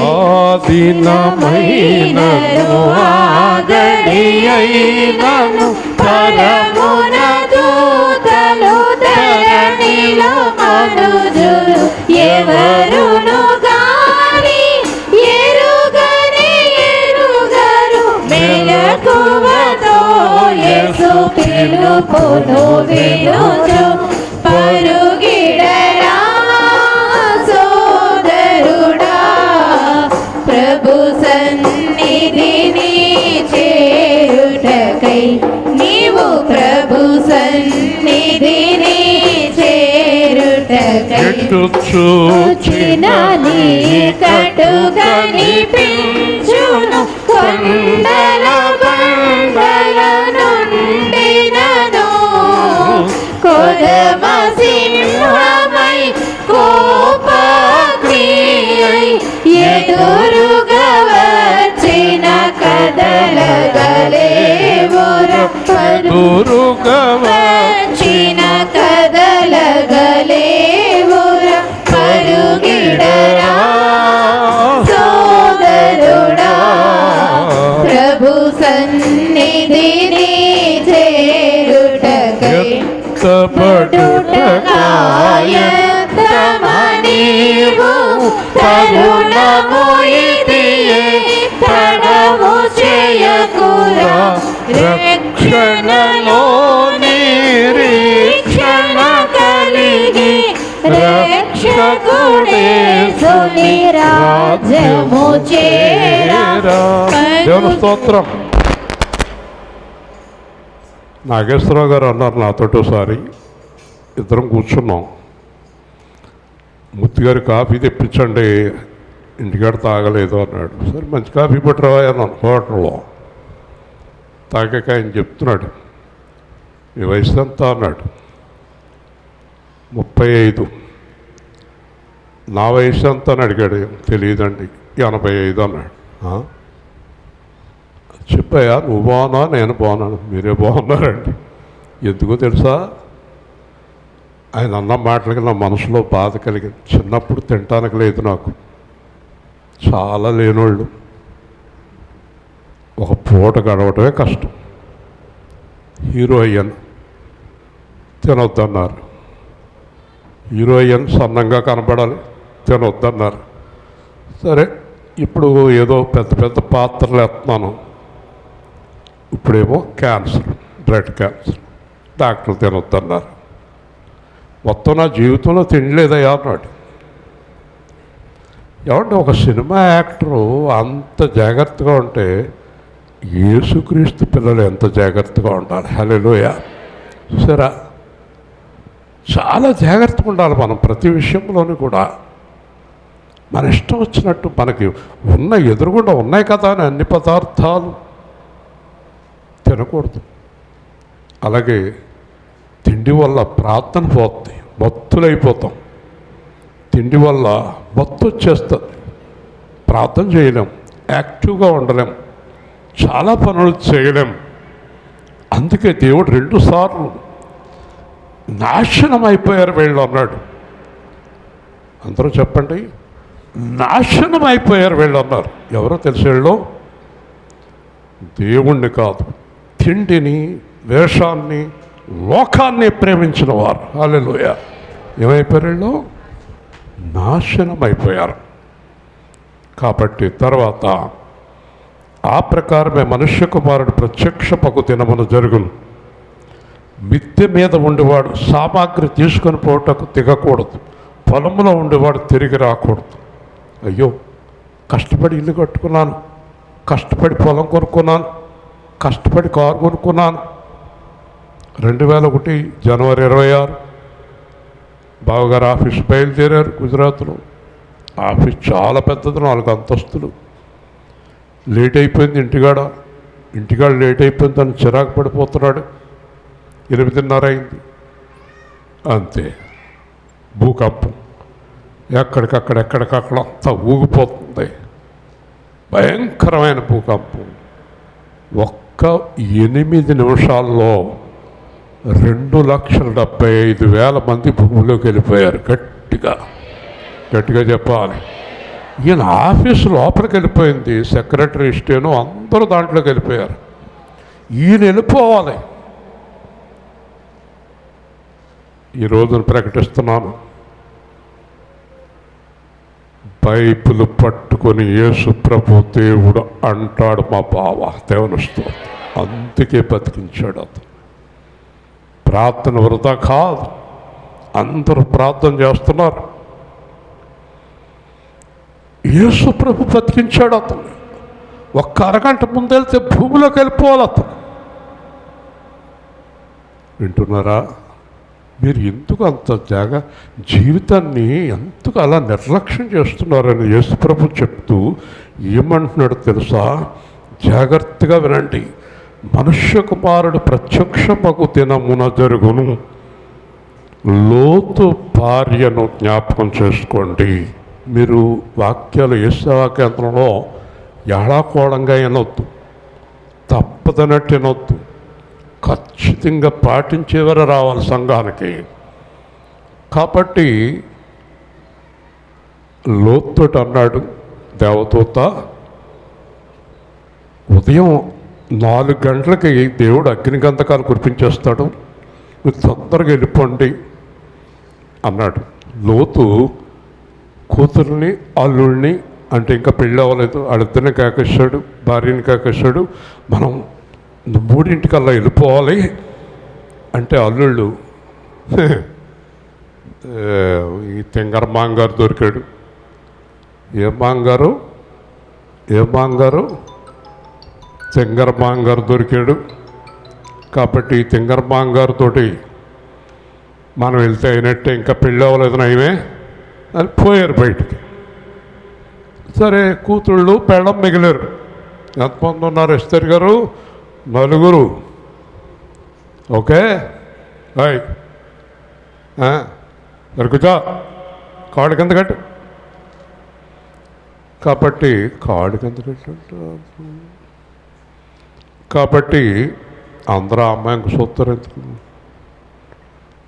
చిన్నపిల్ల కాబట్టి అలాగ నన్ను పెద్దోళ్ళని ఏమంటాం, వాళ్ళే తెలుసుకోవాలి. సరే, చల్లారిపోయింది. కప్పకప్ప వెళ్ళవయ్యా అన్నాడు దేవతో. నువ్వు వెళ్ళిపోయేదాకా కాల్చొద్దని దేవుడు ఆర్డర్ వేసాడు అన్నాడు. అది కాదు అంటాడేంటి? గొప్ప పులిపోతుంటే అది కదా అలా కాదు, ఈ కొండ దగ్గరికి వెళ్ళి కొండలేదు పడ్డలేదు ఎలా ముందు అన్నాడు. బయలుదేరాడు. కూతుళ్ళు వెనకాల బయలుదేరారు. పెళ్ళం పెచ్చోళ్ళ ఉన్నాడు. ఎంత ఇల్లు కట్టుకున్నాం, ఎన్ని అంతస్తులు, ఎంత కష్టపడి కట్టుకున్నాం, ఎంత బిల్డింగు. ఇల్లు పెచ్చోళ్ళు ఉంటారు కొంతమంది. ఒక్కోసారి సాయంత్రం పాటు బయటికి వెళ్ళి ఇల్లు ఒక చూసుకుంటూ ఉంటారు. ఇంకా నేను చెంగులో పెట్టుకుని పట్టుకెళ్దాం అనుకోలేదు ఇల్లుని. ఎంత గొప్ప ఇల్లు, ఎంత గొప్ప ఇల్లు వదిలి వెళ్ళిపోవాలా అంటుంది. ఈ లోపల వాళ్ళందరూ వెళ్ళిపోయారు. అలాగ చూస్తా కూర్చుంది. చూసాడు పైనుంచి, ఎంత ఏడాకోళంగా ఉందనా అజ్ఞంటే దీనికి. ఇల్లు కావాలా కాలిపోతుంటే అన్నాడు. అంతే. ఏమైంది? ఉప్పు స్తంభం ఇయ్యాల వరకు ఉందా స్తంభం. ఉప్పు స్తంభం అంటే కరిగిపోవాలి కదా, కరగని ఉప్పుతో కట్టాడు దాన్ని. ఉప్పు స్తంభం అయిపోయింది. మా ఆవిడ ఉప్పు స్తంభం అయిపోయింది ఏంటని చూడలేదు, ఎందుకంటే వెనక్కి తిరిగి చూడకుండా పారిపోమన్నాడు. హల్లెలూయా. చాలామంది మా ఆవిడ ఇంకా వస్తలేదని చెప్పి మొత్తం అన్నీ పోగొట్టేసుకుంటారు. ఈవిడ సింగారించుకునేటప్పటికీ ఆరాధన అయిపోద్ది, వాక్యం అయిపోద్ది, అన్నీ అయిపోతాయి. రైలు దాటిపోతే, బస్సు దాటిపోతే, అన్నీ దాటిపోతాయి. అర్థమైందా? ప్రయాణం టైంలో సింగారాలేంటి, సమయం వచ్చేసాక సింగారాలేంటి, అయిపోయింది. రాత్రి ఉప్పు స్తంభం అయిపోయింది. దేవుడు అంటున్నాడు, చూడండి, లోతు భార్యను జ్ఞాపకం చేసుకోండి. చెప్పండి అందరూ. వింటున్నారా? అమ్మా కౌరంపుతాను కానీ రావు నువ్వు ప్రార్థనకే? సొంతంగా వ్యాపారం పెట్టే బిజీ అయిపోయావా? ఒక్క వారం మానేస్తూ ఊరుకోను. వింటున్నారా? చెప్పండి.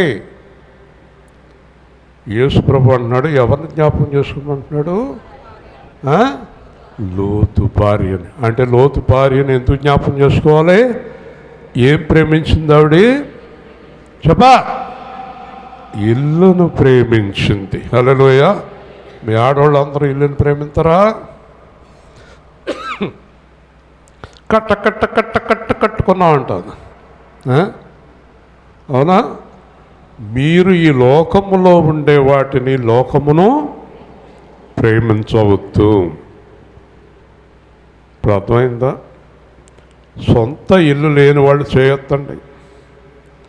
సొంత ఇల్లు లేని వారు ధన్యులు. హల్లెలూయా.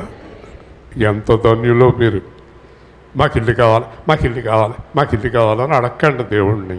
మీ అంత అదృష్టవంతులు ఎవరూ లేరు. ఎందుకంటే నేను హైదరాబాద్లో ఒకళ్ళ ఇంటికి వెళ్ళాను. వెళ్తే తలుపు ఇలా కొడుతున్నాడు, కిటికీ అలా తీస్తున్నాడు వాళ్ళ అబ్బాయి. నేను ఆవిడని కేకేసాను, అమ్మ నాశనం చేసేస్తున్నాడు అంటే, అన్నయ్య గారు కంగారు పడకుండా తిల్లు వాళ్ళ పడతారు. అప్పుడు అనుకున్నా, నేను ఇల్లు కట్టి ఎవరికి అద్దెకి ఇవ్వకూడదు. అర్థమైందా? అర్థమైంది ఇంజనీర్ గారు అబ్బాయి? అర్థమైందా?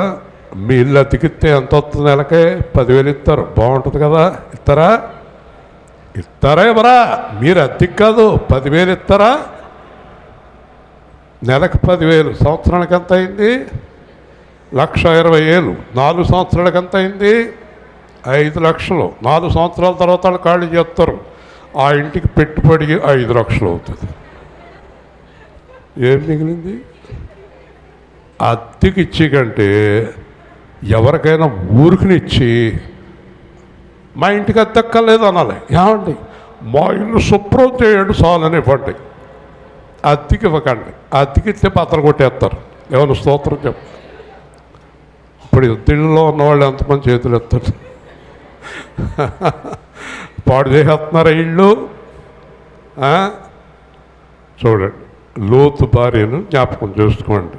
చూడండి, మహానుభావుడు యేసుక్రీస్తు చెప్తున్నాడు ఈ మాటలు, మనవి కాదు. తర్వాత చూడండి, మొత్తం అందరూ ఈ మాట గుర్తుపెట్టుకుని వెళ్ళిపోతారు. కానీ తన ప్రాణమును రక్షించుకొనగోరువాడు పోగొట్టుకొనును, పోగొట్టుకున్నవాడు దానిని సజీవముగా కాపాడుకొనును. హల్లెలూయా. మనలో ప్రాణం ఉంటానికి కారణం ఎవరు అబ్బాయి? అంతేనా? ఆత్మ ఎవరిది? వచ్చేయంటే నీతో చెప్తుందా? ఎవరి మాట ఏంటది? ఆత్మ వచ్చేయమ్మా, నీ టైం అయిందంటే నీతో చెప్పకుండా, మీ ఆవిడతో చెప్పకుండా, మీ అమ్మతో చెప్పకుండా, ఒక ఆవిడ ఏడుతుంది, అదేంటయ్యా చెప్పకుండా వెళ్ళిపోయావంటుంది ఆడ ఆయన్ని. చెప్తానికి ఆయన దగ్గర ఎక్కడ ఉంది? ఆత్మ ఎవరిది? దేవుడిది. యేసుప్రభు అంటున్నాడు, నా కోసం జీవించేవారు ప్రాణము పోయినను ఆ ప్రాణము తిరిగి ఇస్తాను. డబ్బుల కోసం, తిండి కోసం, ఉద్యోగాల కోసం, వ్యాపారాల కోసం, లోకం కోసం, సుఖం కోసం, ఈ లోకం కోసం, ఇళ్ల కోసం, తిండి కోసం జీవించేవారి ప్రాణం తిరిగి ఇవ్వను. హల్లెలూయా. అర్థమైందా? నీ కోసం బ్రతికేవాడి ప్రాణం తిరిగి ఇవ్వడు. ఆయన కోసం చనిపోయిన వారి ప్రాణం తిరిగి మళ్ళీ ప్రవేశపెట్టి లేవనెత్తుతాడు పరలోకానికి. హల్లెలూయా. అందుకే నీ ఆత్మ ఎవరి స్వాధీనంలో ఉంది? దేవుడు ఏమంటాడు తెలుసా? మధ్యాకాశానికి వచ్చినప్పుడు మన ఆత్మలు ఒకవేళ ఆయన వచ్చేటప్పటికి మనం చనిపోయి మన ఆత్మల పరదేశంలో ఉంటే ఆయన ఏం చెప్తాడు తెలుసా? ఇశ్రాయేలు అలాగ మనందరి పేర్లు పెట్టి ఆత్మలను పిలిచి మళ్ళీ మీరు మహిమా దేహాలు ధరించుకుని నా కూడా రండి అంటాడు మహానుభావుడు. గట్టిగా దేవుని స్తోత్రం చెప్పండి. కాబట్టి దేవుని దృష్టికి మనం జీవించి ఉన్నాం, చనిపోయిన వారు కూడా జీవించే ఉన్నారు. ఆయన దృష్టికి అందరూ బతుకున్నారు, చనిపోరు. మరణం అనేది మనం చెప్పుకునే మాటలయ్యి, దేవుడి దృష్టికి మరణం లేదు. నిద్రపోతున్నారు, మళ్ళీ లేస్తారు. కాబట్టి ఈ లోకాన్ని ప్రేమించేవారు లేస్తారు కానీ నరకానికి, పరలోకాన్ని ప్రేమించేవారు లేస్తారు ఆయనతో కలిసి జీవించడానికి. అందుకే ఇన్ని మాటలు చెప్తున్నాడు దేవుడు. జాగ్రత్త, తిండికి ప్రాధాన్యత ఇవ్వకండి, డబ్బుకి ప్రాధాన్యత ఇవ్వకండి, లోకానికి ప్రాధాన్యత ఇవ్వకండి, సుఖాలకు ప్రాధాన్యత ఇవ్వకండి. ఎలర్ట్గా ఉండండి, మొత్తుగా పడుకోకండి, శుభ్రంగా. ఒకసారి పాస్టర్ గారు ఫోన్ చేశాను, ఆవిడ ఎత్తింది 2 రోజులు. అమ్మ పాస్టర్ గారికి ఒకసారి ఇప్పుడే ఫోన్ చేసి పడుకున్నారంటే ఈ సాయంత్రం దాకా ఎగరని అంత తినేసాడు అనుకున్నాను లోపల కదా. ఎంత తింటే అంతసేపు నిద్రపోవాలి, తిండి ఎంత ఎక్కువైతే అంతసేపు పడుకోవాలి కదా. ఏ టైంలోనూ పడుకునేవారు నన్ను. ప్రతి టైంలో ఫోన్ చేసి పైగా ఏమంటారు తెలుసా? పడుకున్నారండి అదొకటి. ఇంకేం పడుకోవటం కదా, అది మళ్ళీ ఆ డైలాగ్ ఎందుకో కదా. పెళ్ళికాడ భోజనానికి వెళ్తే భోజనానికి వచ్చారా అంటారు, కాదు చూస్తానికి వచ్చాను. భోజనానికి వచ్చారా అంటారేంటి? పెళ్ళికాడ వెళ్ళిందే భోజనానికి, మళ్ళీ భోజనానికి వచ్చారా అంటారు. ఏంటో ఇంకా నేను చర్చికి వచ్చారా అన్నది ఇక్కడ వచ్చినోళ్ళు. ఎన్ని రకాల జనం ఉన్నారో. నువ్వు వచ్చావు చర్చికి. ఓకే, ముగింపు చూడండి. ఆ రాత్రి ఇద్దరు ఒక్క మంచం మీద ఉండరు. సాధారణంగా మంచం మీద తల్లి పిల్లలు భార్య భర్తలు అలా ఉంటారు కదా. మా అమ్మాయికి మా అబ్బాయికి పెళ్ళి ఉన్నప్పుడు మమ్మల్ని చూస్తే ఎవరో నవ్వుతారు. నేను, నా భార్య, మా అబ్బాయి, మా అమ్మాయి నలుగురు వరుసగా పడుకునేవాళ్ళు. ఎక్కడ పడుకున్నా నలుగురు. పెద్దోళ్ళు అయ్యే వరకు నలుగురు ఒక్కచోటే పడుకునేవాళ్ళు. అర్థమైంది మీకు? ఎందుచేత అంటే తర్వాత ఎవరికి వారు వేరైపోతూ ఉంటారు. హల్లెలూయా. మా పిల్లల పనులంతా మా దగ్గర చుట్టూ పడుకోబెట్టుకుంటాం. ఎందుకంటే తర్వాత కొన్నాళ్ళకి ఉండరు. హల్లెలూయా చెప్పండి. అవునా కదా? ఉండరు కదా. టైం అయిపోయినప్పుడు వెళ్ళిపోతారు. కానీ బతికున్నంతకాలం ఏది కలిగి ఉండాలి? ఒకరి మీద ఒకరు ప్రేమ కలిగి ఉండాలి. హల్లెలూయా. చూసారా? ఒకరు ఎత్తబడుదురు, ఒకరు విడిచిపెట్టబడుదురు. భర్తను పట్టుపోతాడు, భార్యను వదిలేస్తాడు. భార్యను పట్టుపోతాడు, భర్తను వదిలేస్తాడు. అప్పుడు భార్య అంటుంది, ప్రభువా మా ఆయన నాకు తెలియదమ్మా, మీ ఆయన నాకు తెలియదు అంటాడు. అప్పుడు భర్త వెళ్ళిపోతున్నాడు పైకి, నా భార్య నాకు తెలియదు నాయన, అయ్యో మా పొట్టోడు నాకు తెలియదు, వాళ్ళెవ్వరూ నా రాజ్యానికి అర్హులు కారు. హల్లెలూయా. మీరేంటో అనుకుంటున్నారు? మీరు ఆత్మ సంబంధులుగా జీవించాలి. శరీర సంబంధులు అయితే కిందకి వెళ్ళిపోతారు పాతాళానికి. శరీర సంబంధులు అయితే పిల్లల్ని, మొగుడిని, పిల్లల్ని, తిండిని, ఆస్తుల్ని ప్రేమించేసి దేవుణ్ణి పోగొట్టుకుంటారు. ఆత్మ సంబంధులు అయితే మీ పిల్లల ఆత్మలు, భార్య భర్తల ఆత్మలు కూడా పైకి వెళ్ళాలని జీవిస్తూ ఉంటారు మీరు. దేవుని స్తోత్రం. మీరు శరీర సంబంధులుగా ఉండకూడదు. కాబట్టి ఇద్దరు స్త్రీలు ఒక తిరుగలు విసురుతుందరు, ఒకటి కొనిపోబడును, ఒకటి విడిచిపెట్టబడును. స్త్రీలు ఇద్దరు ఉంటారు. అంటే స్నేహితులు కావచ్చు, అత్తగారు కోడలు కావచ్చు, కూతురు తల్లి కావచ్చు.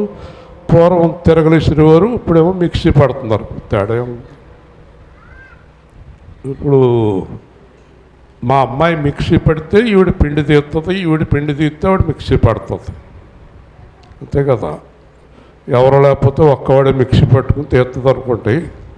మొత్తం మీద ఇద్దరేసి ఆడవాళ్ళు ఏదన్నా ఎక్కువగా సెల్ ఫోన్లో కూడా మాట్లాడుకుంటూ ఉంటారు చాలా సమయం. ఈ మధ్యన మగవాళ్ళు కాదండి ఎక్కువగా సెల్ ఫోన్లో కనపడతలేదు, ఆడవాళ్ళు ఎక్కువ మాట్లాడేస్తున్నారు. అసలు ఏం మాట్లాడుతారో అర్థం కాదు. 2 నిమిషాల కన్నా ఎక్కువ మాట్లాడకూడదు ఫోన్, అది ప్రమాదకరం. చాలామంది ఇస్రాయేల్ గారు ఏంటి ప్రార్థన చేయమన్నాం, ఆమెనని పెట్టేస్తాడు 1 నిమిషంలో. ప్రార్థన అంటే ఎంతసేపు చేయాలి? నువ్వు చెప్పి ఎంతసేపు చేయాలి చెప్పు. నేను ఇందాక కొత్తపళ్ళు అదే చెప్పాను. మాట ఎంతసేపు మాట్లాడాలి, ప్రార్థన ఎంతసేపు చేయాలి మీరు చెప్పండి. ఒక ఆవిడ అంటుంది, మా అబ్బాయి పుట్టినరోజుని తీసుకెళ్తే సమూయేలు వలె, యోసేపు వలె జీవించునుగాక ఆమెను అంటాడా? ఎంత దూరం బ్యాగ్ కట్టుకుని, పాయసం పట్టుకుని, కాను కట్టుకుని వెళ్తే 2 నిమిషాలు చేసి పంపేశాడు ప్రార్థన అంతంట. మరి ఎంతసేపు చేయాలి? ఎంతసేపు చేయాలి చెప్పండి. వాక్యం ఎంతసేపు చెప్పాలి చెప్పండి. చెప్పండి చూద్దాం.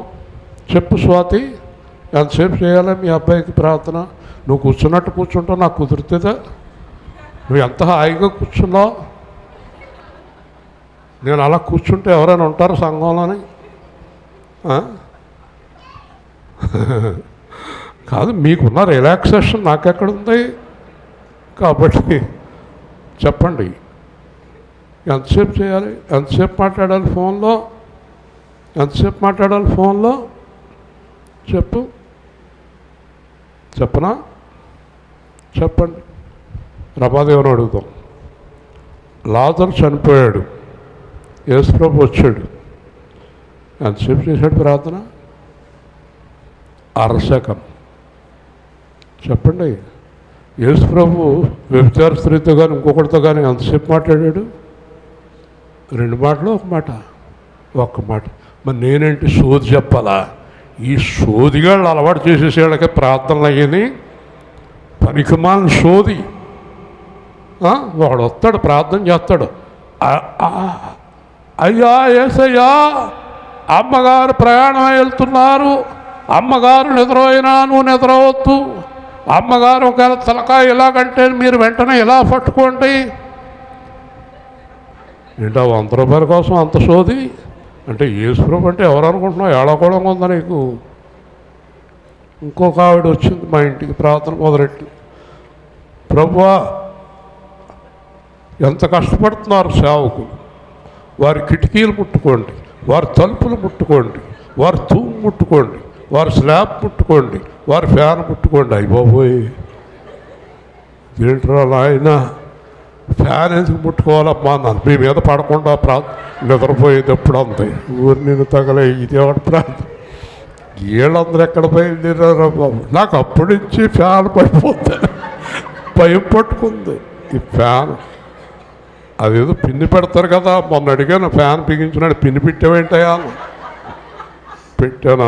నా మనసులో సందేహం పెట్టేసింది ఆవిడ. అవన్నీ ముట్టుకునేటప్పటికి 3 అయింది ప్రార్థన, భోజనం లేదు ఏమీ లేదు. ఇంకొకడేమో తుమ్ములో నూనె చేస్తున్నాడు, ఎందుకంటే తుమ్ములోంచి ఏమీ రాకుండా. ఇంకొక ఆయన ఇప్పుడు మనకి ఆ వెనకాల స్థలం ఉంది, ఆయన వచ్చుంటే కనుక పక్క స్థలంలో నూనె పోసేస్తాడు. ఏమంటే ఏంటంటే ఆ స్థలం కూడా మీకు ఇచ్చేస్తాడు. నేను అన్నాను మొన్న అతనితోటి, నూనె పోసినా కుదరదండి అన్నాను. అన్నాడు, ఆ స్థలం కొనాలంటే ఈ స్థలం అమ్మేయాలండి అన్నాను. మరి అంతే కదా, నేను ఎక్కడి నుంచి తెచ్చుకున్నా ఆ స్థలం ఇచ్చేస్తాడంటే ఎక్కడ గాలిలోంచా? వెనకాల కట్టి 15 లక్షల కోసం రాత్రి పగలు ఏడుతుంటే ఇంకో స్థలం కొనమంటాడేంటి? సలహాలు బాగా చెప్తారు. ఓకే, కాబట్టి మీరు జాగ్రత్తగా వినండి. ఈ రోజంతా పొద్దున్న నుంచి దేవుడు నా హృదయంలో ఒక మాట పెట్టాడు. తెగుళ్ళు రాబోతున్నాయి, ఉపద్రవాలు రాబోతున్నాయి, యుద్ధాలు రాబోతున్నాయి, నేను త్వరగా వచ్చేస్తాను, అందరినీ హెచ్చరిక చెయ్యి. హల్లెలూయా. ఈరోజు పొద్దున్న తెల్లారగట్ల నా హృదయంలో పెట్టిన వాక్యం మీరు ఏం చేస్తారంటే ముగించేటప్పుడు మీరు దేవుడి కోసమే జీవించండి, పరిశుద్ధంగా జీవించండి, పెళ్లి చేసుకోండి, పిల్లలు కనండి, ఉద్యోగాలు చేయండి, ఏం చేసినా దేవుడు మహిమార్థం చేయండి. హల్లెలూయా. దేవుడు మహిమార్థం చేయండి. చెప్పండి, మీరు ఏం చేసినా దేవుడు మహిమార్థం చేయండి. జీవించడం కూడా దేవుడు మహిమ కొరకు జీవించండి. హల్లెలూయా. అప్పుడు మీకు ఏ లోటు కలగదు, మీరు దేవుని రాజ్యానికి వెళ్ళిపోతారు. చివరిగా ప్రభువా ఇది ఎక్కడ జరుగును అని అడిగినందున పీనుగు ఎక్కడ ఉన్నదో గద్దలు అక్కడ పోగొగును. చెప్పండి, ఎక్కడైనా ఎప్పుడైనా ఆ గుంతాడు దగ్గర ప్రేమ్ కుమార్ చూసాడో లేదో, గద్దలు వచ్చేసి ఇది వరకు కదా, ఏదైనా జంతువులు పడేసినా, అలాగే ఎక్కడైనా శవాలు ఉన్నకాడ కూడా గద్దలను బట్టి కనిపెట్టేస్తారు. గద్దలు శవాలని పీనుగుల్ని పిక్కు తింటానికి వస్తాయి. ఎక్కడి నుంచి వస్తాయో తెలుసు, అప్పుడు దాకా ఎక్కడ ఉంటాయో తెలుతాయి. సరిగ్గా వాటికి వాసన తగులుతుందో ఏంటో రయ్యన వచ్చేస్తే గద్దలు, చాలా గద్దలు పోగైపోతాయి అక్కడికి. యేసుప్రభు అంటున్నాడు, పీనుగు ఎక్కడుండునో గద్దలు అక్కడ పోగగును. అంటే నేను వచ్చే సమయానికి ఏం జరుగుతుందంటే ప్రపంచమంతా శవాలతో నిండిపోయి ఉంటుంది అంటున్నాడు. అలా గట్టిగా చెప్పాలి. చాలామంది చచ్చిపోతారు. కరోనా టైంలో కొన్ని కోట్ల మంది చచ్చిపోయారు, లెక్క రాయలేకపోయారు. అమెరికాలో అయితే ఈ మిషన్లు ఉంటాయి వాళ్ళ దగ్గర, మిషన్లతోటి శవాలను ఎత్తి పెద్ద పెద్ద లోయల్లో పడేశారు పట్టుకెళ్ళి. సమాధి కార్యక్రమాలు కానీ పెట్టెలు కానీ. ఎందుకంటే మీకు తెలుసా, ఒక కరోనా వచ్చినోడు దగ్గర శవం దగ్గరికి వెళ్ళి సమాధి కార్యక్రమం చేసిన వాళ్ళు అందరూ చచ్చిపోతారు 6 రోజుల్లో. కరోనా మీరు అందరూ అనుభవించారు. కరోనా గురించి మీకు తెలియని విషయం ఏమీ లేదు. ఒక కరోనా వచ్చిన వ్యక్తిని మనం దగ్గరగా వెళ్ళి మాట్లాడితే చెప్పండి, అంచేత మొగుడు పిల్లలు తల్లిదండ్రులు కూడా దూరం పెట్టేసేవారు కరోనా టైంలో. హల్లెలూయా. అమ్మో దూరంగా ఉండు. ఒక అమ్మాయి ఏడుపు నా దగ్గర, మా నాన్న మా అమ్మ నాన్న చూస్తలేదు, చూసారంటే చచ్చిపోతారే. కంగారు పడకు. వాళ్ళు నేను చూస్తానికి వచ్చారంటే వాళ్ళు చచ్చిపోతారు, చచ్చిపోతారు. ఎంత భయంకరమైన వ్యాధి వచ్చింది. దేవుడు చెప్తున్నాడు, నా రాకడకు ముందు ప్రపంచమంతా పీనుగులే. దేవుని స్తోత్రం. భయంకరమైన ఉత్పాతాలు, భయంకరమైన మరణాలు, రోగాలు. ఇప్పటికే చూడండి, ఒకళ్ళొకళ్ళు శుభ్రంగా చంపేసుకుంటున్నారు. 6 ఏళ్ల పిల్లవాడిని టీచర్ కొట్టి చంపేసింది. మొన్న 6 ఏళ్ల పిల్లవాడిని చంపేసింది టీచరు. అర్థమైందా? నల్లగొండలో ప్రిన్సిపాల్ని చంపేశారు. 2 కుర్రాడు పట్టుకెళ్ళి ప్రిన్సిపాల్ని చంపేతలు పడేశారు. భయంకరమైన దినాల్లో ఉన్నాం మనం. పిల్లవాడిని అలా కొట్టి చంపేయచ్చా? చాలా జాగ్రత్తగా ఉండండి. రాబోయే రోజుల్లో పిల్లలకి ఏం జరుగుతుందో, పెద్దోళ్ళకి ఏం జరుగుతుందో, ఎవరిని ఏం చేసేస్తారో, ఎవరిని చంపేస్తారో. నా మనవరాలు చెప్తుంది, దవడ మీద కొడతారు. దవడ మీద కొట్టకూడదు అసలు టీచరు. దవడ మీద కొడతానికి ఎవరు అధికారం ఇచ్చారు? పోలీసులకు కూడా రూల్స్ ఉన్నాయి. మోకాళ్ళ కింద, మోచేతుల కింద కొట్టాలి, ఇంకెక్కడ కొట్టకూడదు. రూల్స్ ఉన్నాయి. ఎక్కడైనా కొట్టినట్టు కనపడితే వాళ్ళ ఉద్యోగాల్లోంచి ఊడిపోతాయి. టీచర్లతో చెప్పాలి, మీరు కొడతానికి మీకు ఎవరు అధికారం ఇచ్చారు? చేతులు చాపి కొట్టేవారు మమ్మల్ని, చేతులు ముడిచి కొట్టేవారు. మా మాస్టరు ఇలా పెట్టరా, ఇలా పెట్టిన తర్వాత ఇక్కడ పెట్టి కొట్టేవాడు. ఎవరికి ఇప్పుడు అపాయాలు, ప్రాణాపాయాలు జరగలేదు. దవడ మీద కొడతామేంటి, గోపు మీద కొడతామేంటి? పిల్లలు ఏమైపోతారు? చిన్న పిల్లలు గోపు మీద గట్టిగా కొడితే ఎవరు పొత్తుతారు? ఎవరు అడగరే? నేను అన్నాను, మనం ఎందుకు కొడతారంటే ఎవరు అడగరు. ఎవరినో కొట్టారు, వాళ్ళ అమ్మ నాన్న వచ్చి ఆ టీచర్ని కొట్టేశారు, ఆ టీచర్ని సస్పెండ్ చేశారు అని చెప్తుంది. పిల్లల విషయంలో మీరు ఖచ్చితంగా స్కూల్కి వెళ్ళి మాస్టర్లతోటి మా పిల్లల్ని కొట్టండి, కానీ కొట్టరాని ప్రదేశాల్లో కొడితే మాత్రం ఊరుకోమని చెప్పండి. దేవుని స్తోత్రం. ఎంత ప్రమాదం, ఎన్ని ప్రాణాలు పోగొట్టేశారు. ఆ మాంటిసోరిలో కుర్రాడు తల మీద కొట్టేశాడు, వాడు చచ్చిపోయాడు. తల మీద కొట్టేశాడు, కొట్టినోడు కూడా చచ్చిపోయాడు. కాబట్టి ఇవన్నీ కూడా చాలా జాగ్రత్తగా ఉండాలి. యేసు ప్రభు చెప్తున్నాడు, ప్రతి విషయం దేవుడు మనతో అద్భుతంగా మాట్లాడుతున్నాడు. నేను ముందే చెప్పాను, దేవుడికి ఇష్టం లేని పనులు చేయకండి, దేవుడితో యథార్థంగా సహవాసం చేయండి, మీరు సిగ్గుపడే పరిస్థితి రాదు. అలాగే లోకానికి, తిండికి, కార్యక్రమాలకి, ప్రజలు మెచ్చుకునే కార్యక్రమాలకి ప్రాధాన్యత ఇవ్వకండి. ఒకవేళ మీరు ఏదైనా చేయాలనుకుంటే దేవుణ్ణి అడగండి, దైవజనుడిని అడగండి, ప్రార్థన చేయండి, దేవుడు ఒప్పుకుంటే చేయండి, దైవజనుడు ఒప్పుకుంటే చేయండి. అంతేగాని మీ ఇష్టం వచ్చిన నిర్ణయాలు తీసుకోకండి. అలాగే దేవుడికి వాగ్దానాలు చేయకండి. ఒక ఆవిడ మా ఇంటికి వచ్చినప్పుడల్లా పిల్లల్ని తీసుకుని వచ్చి ప్రార్థన చేయండి అంటది. చేసేసాక ఇవాళ నుంచి సువార్తకు వచ్చేస్తున్నాను అంటది. సంవత్సరం నుంచి ఏ మాటలు చెప్తుంది. ప్రమాదంలో పడిపోతారు, జాగ్రత్త. మాట దేవుడి దగ్గర ఇస్తున్నారు, భయంకరం. మీరు సేవకుడి దగ్గర కాదు మాట ఇచ్చేది, దేవుడి దగ్గర ఇస్తున్నారు. హల్లెలూయా. చాలా జాగ్రత్తగా ఉండాలి. కాబట్టి మీరు మత్తులై ఉండకండి, అలర్ట్గా ఉండండి, ఉత్సాహంగా ఉండండి, పరిగెత్తేలాగా ఉండండి. తినేసి అలా పడిపోయేవాళ్ళుగా ఉండకండి. వింటున్నారా? సోమరుడై ఉండకండి, పాపం చేయకండి, దేవుడికి వ్యతిరేకమైన పని ఏది చేయకండి. రాకడకు లేదా పోకడకు సిద్ధంగా ఉండండి. హల్లెలూయా. ప్రేమ గల తండ్రి, జీవాధిపతి అయిన ప్రభువా, నీ ఘనమైన నామాన్ని బట్టి స్తోత్రాలు. ఈరోజు మీరు మాకు ఇచ్చిన వాక్య భాగమును బట్టి వందనాలు. సిలువలో మీరు మా కొరకు చేసిన త్యాగమును బట్టి స్తోత్రాలు. తిండి వలన, ధనం వలన, లోకం వలన మత్తులై ఉండక పరిశుద్ధులమై, యథార్థవంతులమై, నీకు ఇష్టమైన వారుగా, పరలోక సంబంధులుగా జీవించే భాగ్యం మాకు దయచేయమని, రాకడ సమయంలో మమ్మల్ని విడిచిపెట్టొద్దని, మమ్మల్ని మీ రాజ్య సంబంధులుగా చేసి కాపాడుమని యేసు నామములో అడుగుతున్నాం తండ్రి. మంచిదండి. మీరందరూ బలంగా ప్రార్థన చేయాలి. 11, 12, 13 కరెక్ట్గా 3వ వారం, 2 వారాల మధ్యలో టైం ఉంది. అలాగే ప్రార్థించండి, సహకరించండి, బలంగా జరగాలి. అనేక మంది రక్షణ పొందాలి. మీకు చక్కని వాక్యం దేవుడు ప్రతి వారం అందిస్తున్నాడు. ఆ వాక్యం కోసం జీవించండి, యథార్థంగా ఉండండి.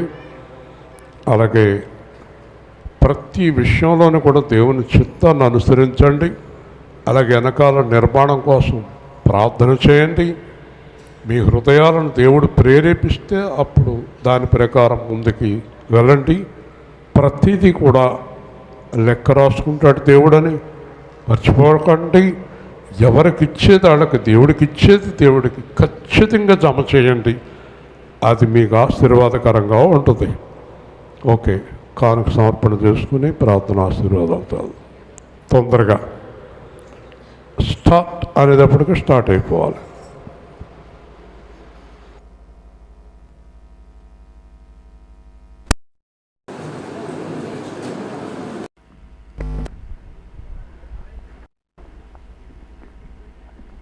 నీవేనా సంతోషగానము, రక్షణ శృంగము, మహాశైలము.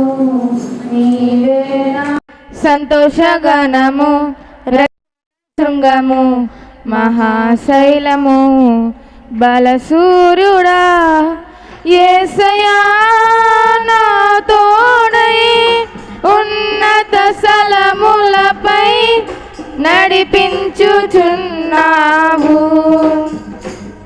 బలసూరుడా యేసయ్యా నా తోడై ఉన్నత స్థలములపై నడిపించుచున్నావు. నీవేనా సంతోషగానము, రక్షణ శృంగము, మహాశైలము. త్యాగము ఎరుగని స్నేహమందు క్షేమము కరువై ఉండగా, నిజ స్నేహితుడా ప్రాణము పెట్టి నీ ప్రేమతో నన్నాకర్షించినావు.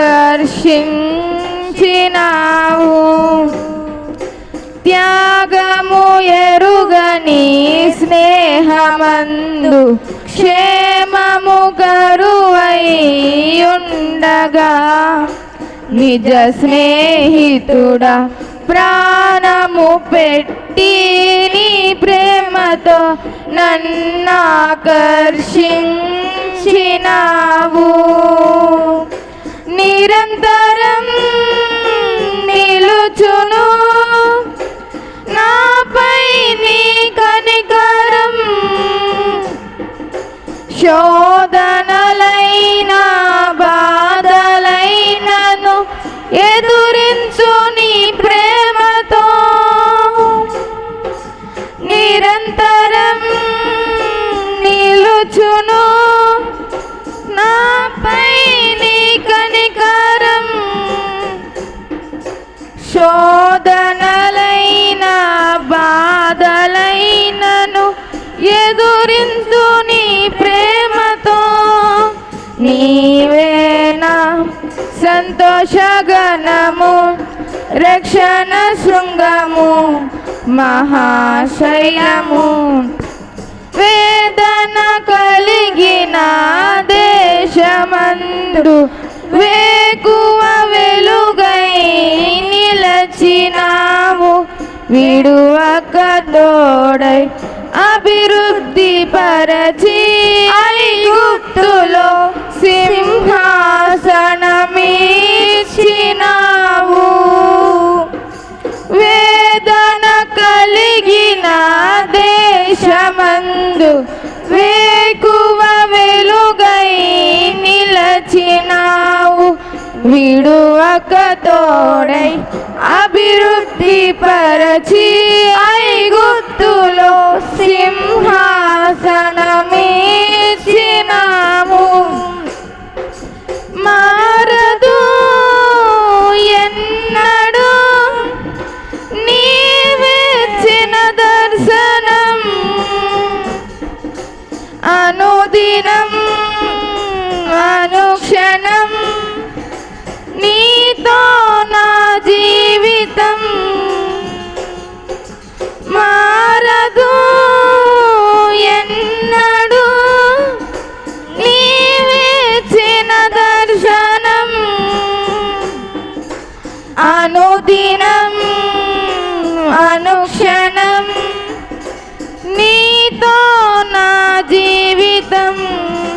నీవేనా సంతోషగణము రక్షణ శృంగము మహాశైలము నిర్జీవమైన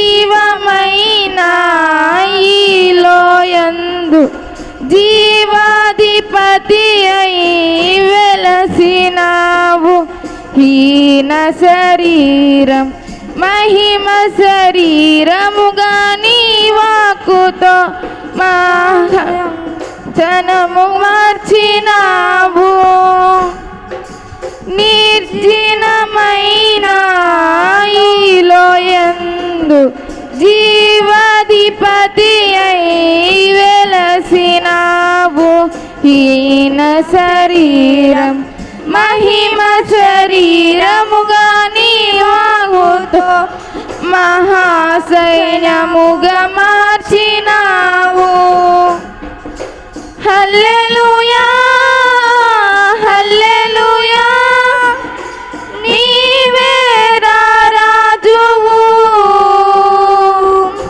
హోసన్నా హోసన్నా నీవే మహారాజువు. హల్లెలూయా హల్లెలూయా నీవే రాజువు హోసన్నా హోసన్నా నీవే మహారాజువు.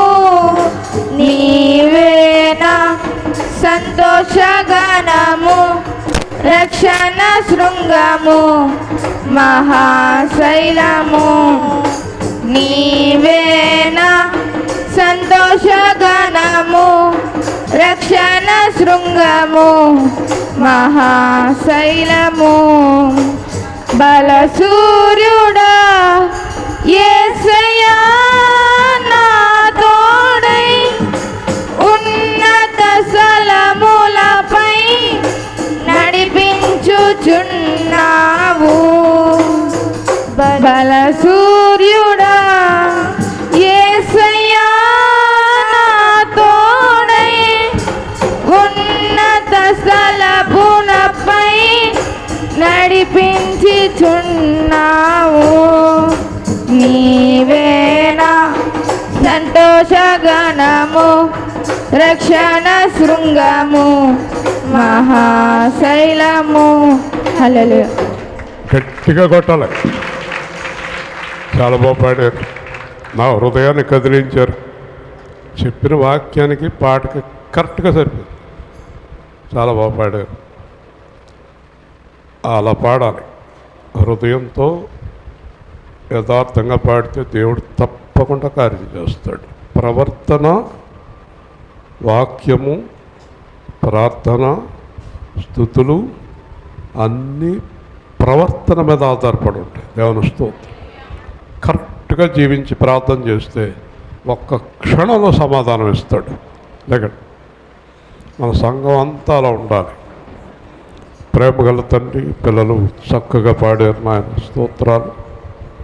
మీరు మాకు ఇచ్చిన సంఘాన్ని బట్టి మీకు కృతజ్ఞతలు చెల్లిస్తున్నాం. అంతకంతకు ఇంకా మంచి పిల్లలుగా సంఘమంతా తీర్చిదిద్దబడినట్లు సహాయం చేయమని 11, 12, 13 తేదీలు ఊహకందనంత అద్భుతంగా కార్యాలు జరిగించమని, పిల్లలు ఎదురు చూస్తున్న వాటికన్నా అద్భుత కార్యాలు జరిగించమని, ఇంకా వివాహం కాని పిల్లలను ఒక్కసారి జ్ఞాపకం చేసుకొని వారికి కూడా చక్కని వివాహాలు జరిగించమని, ఉద్యోగాలు లేని పిల్లలను ఒక్కసారి జ్ఞాపకం చేసుకుని ఉద్యోగాలు అనుగ్రహించమని, అలాగే ప్రభువా వ్యాపారములు, పనులు లేని వారికి దయచేయమని, అందరూ మానసిక ఉత్సాహంతో స్వస్థతతో మీ యందు ఆనందించే కృప అనుగ్రహించమని, మీ సన్నిధి మాకు ఎల్లప్పుడూ తోడుగా ఉంచమని,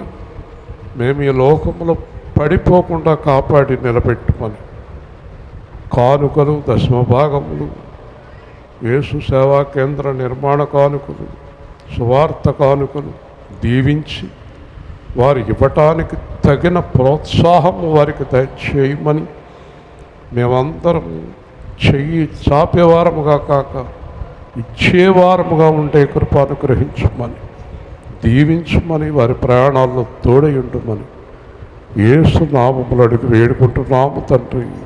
ఆమేన్. తండ్రి, కుమార పరిశుద్ధాత్మనేసుక్రీస్తు దీవెన కృపా బిడ్డలకు తోడయుండును గాక. ఆమేన్. రక్షణ లేని వారు రక్షణ పొందేలాగా చేయండి. 13వ తారీఖున అనేక మంది రక్షణ పొందాలి.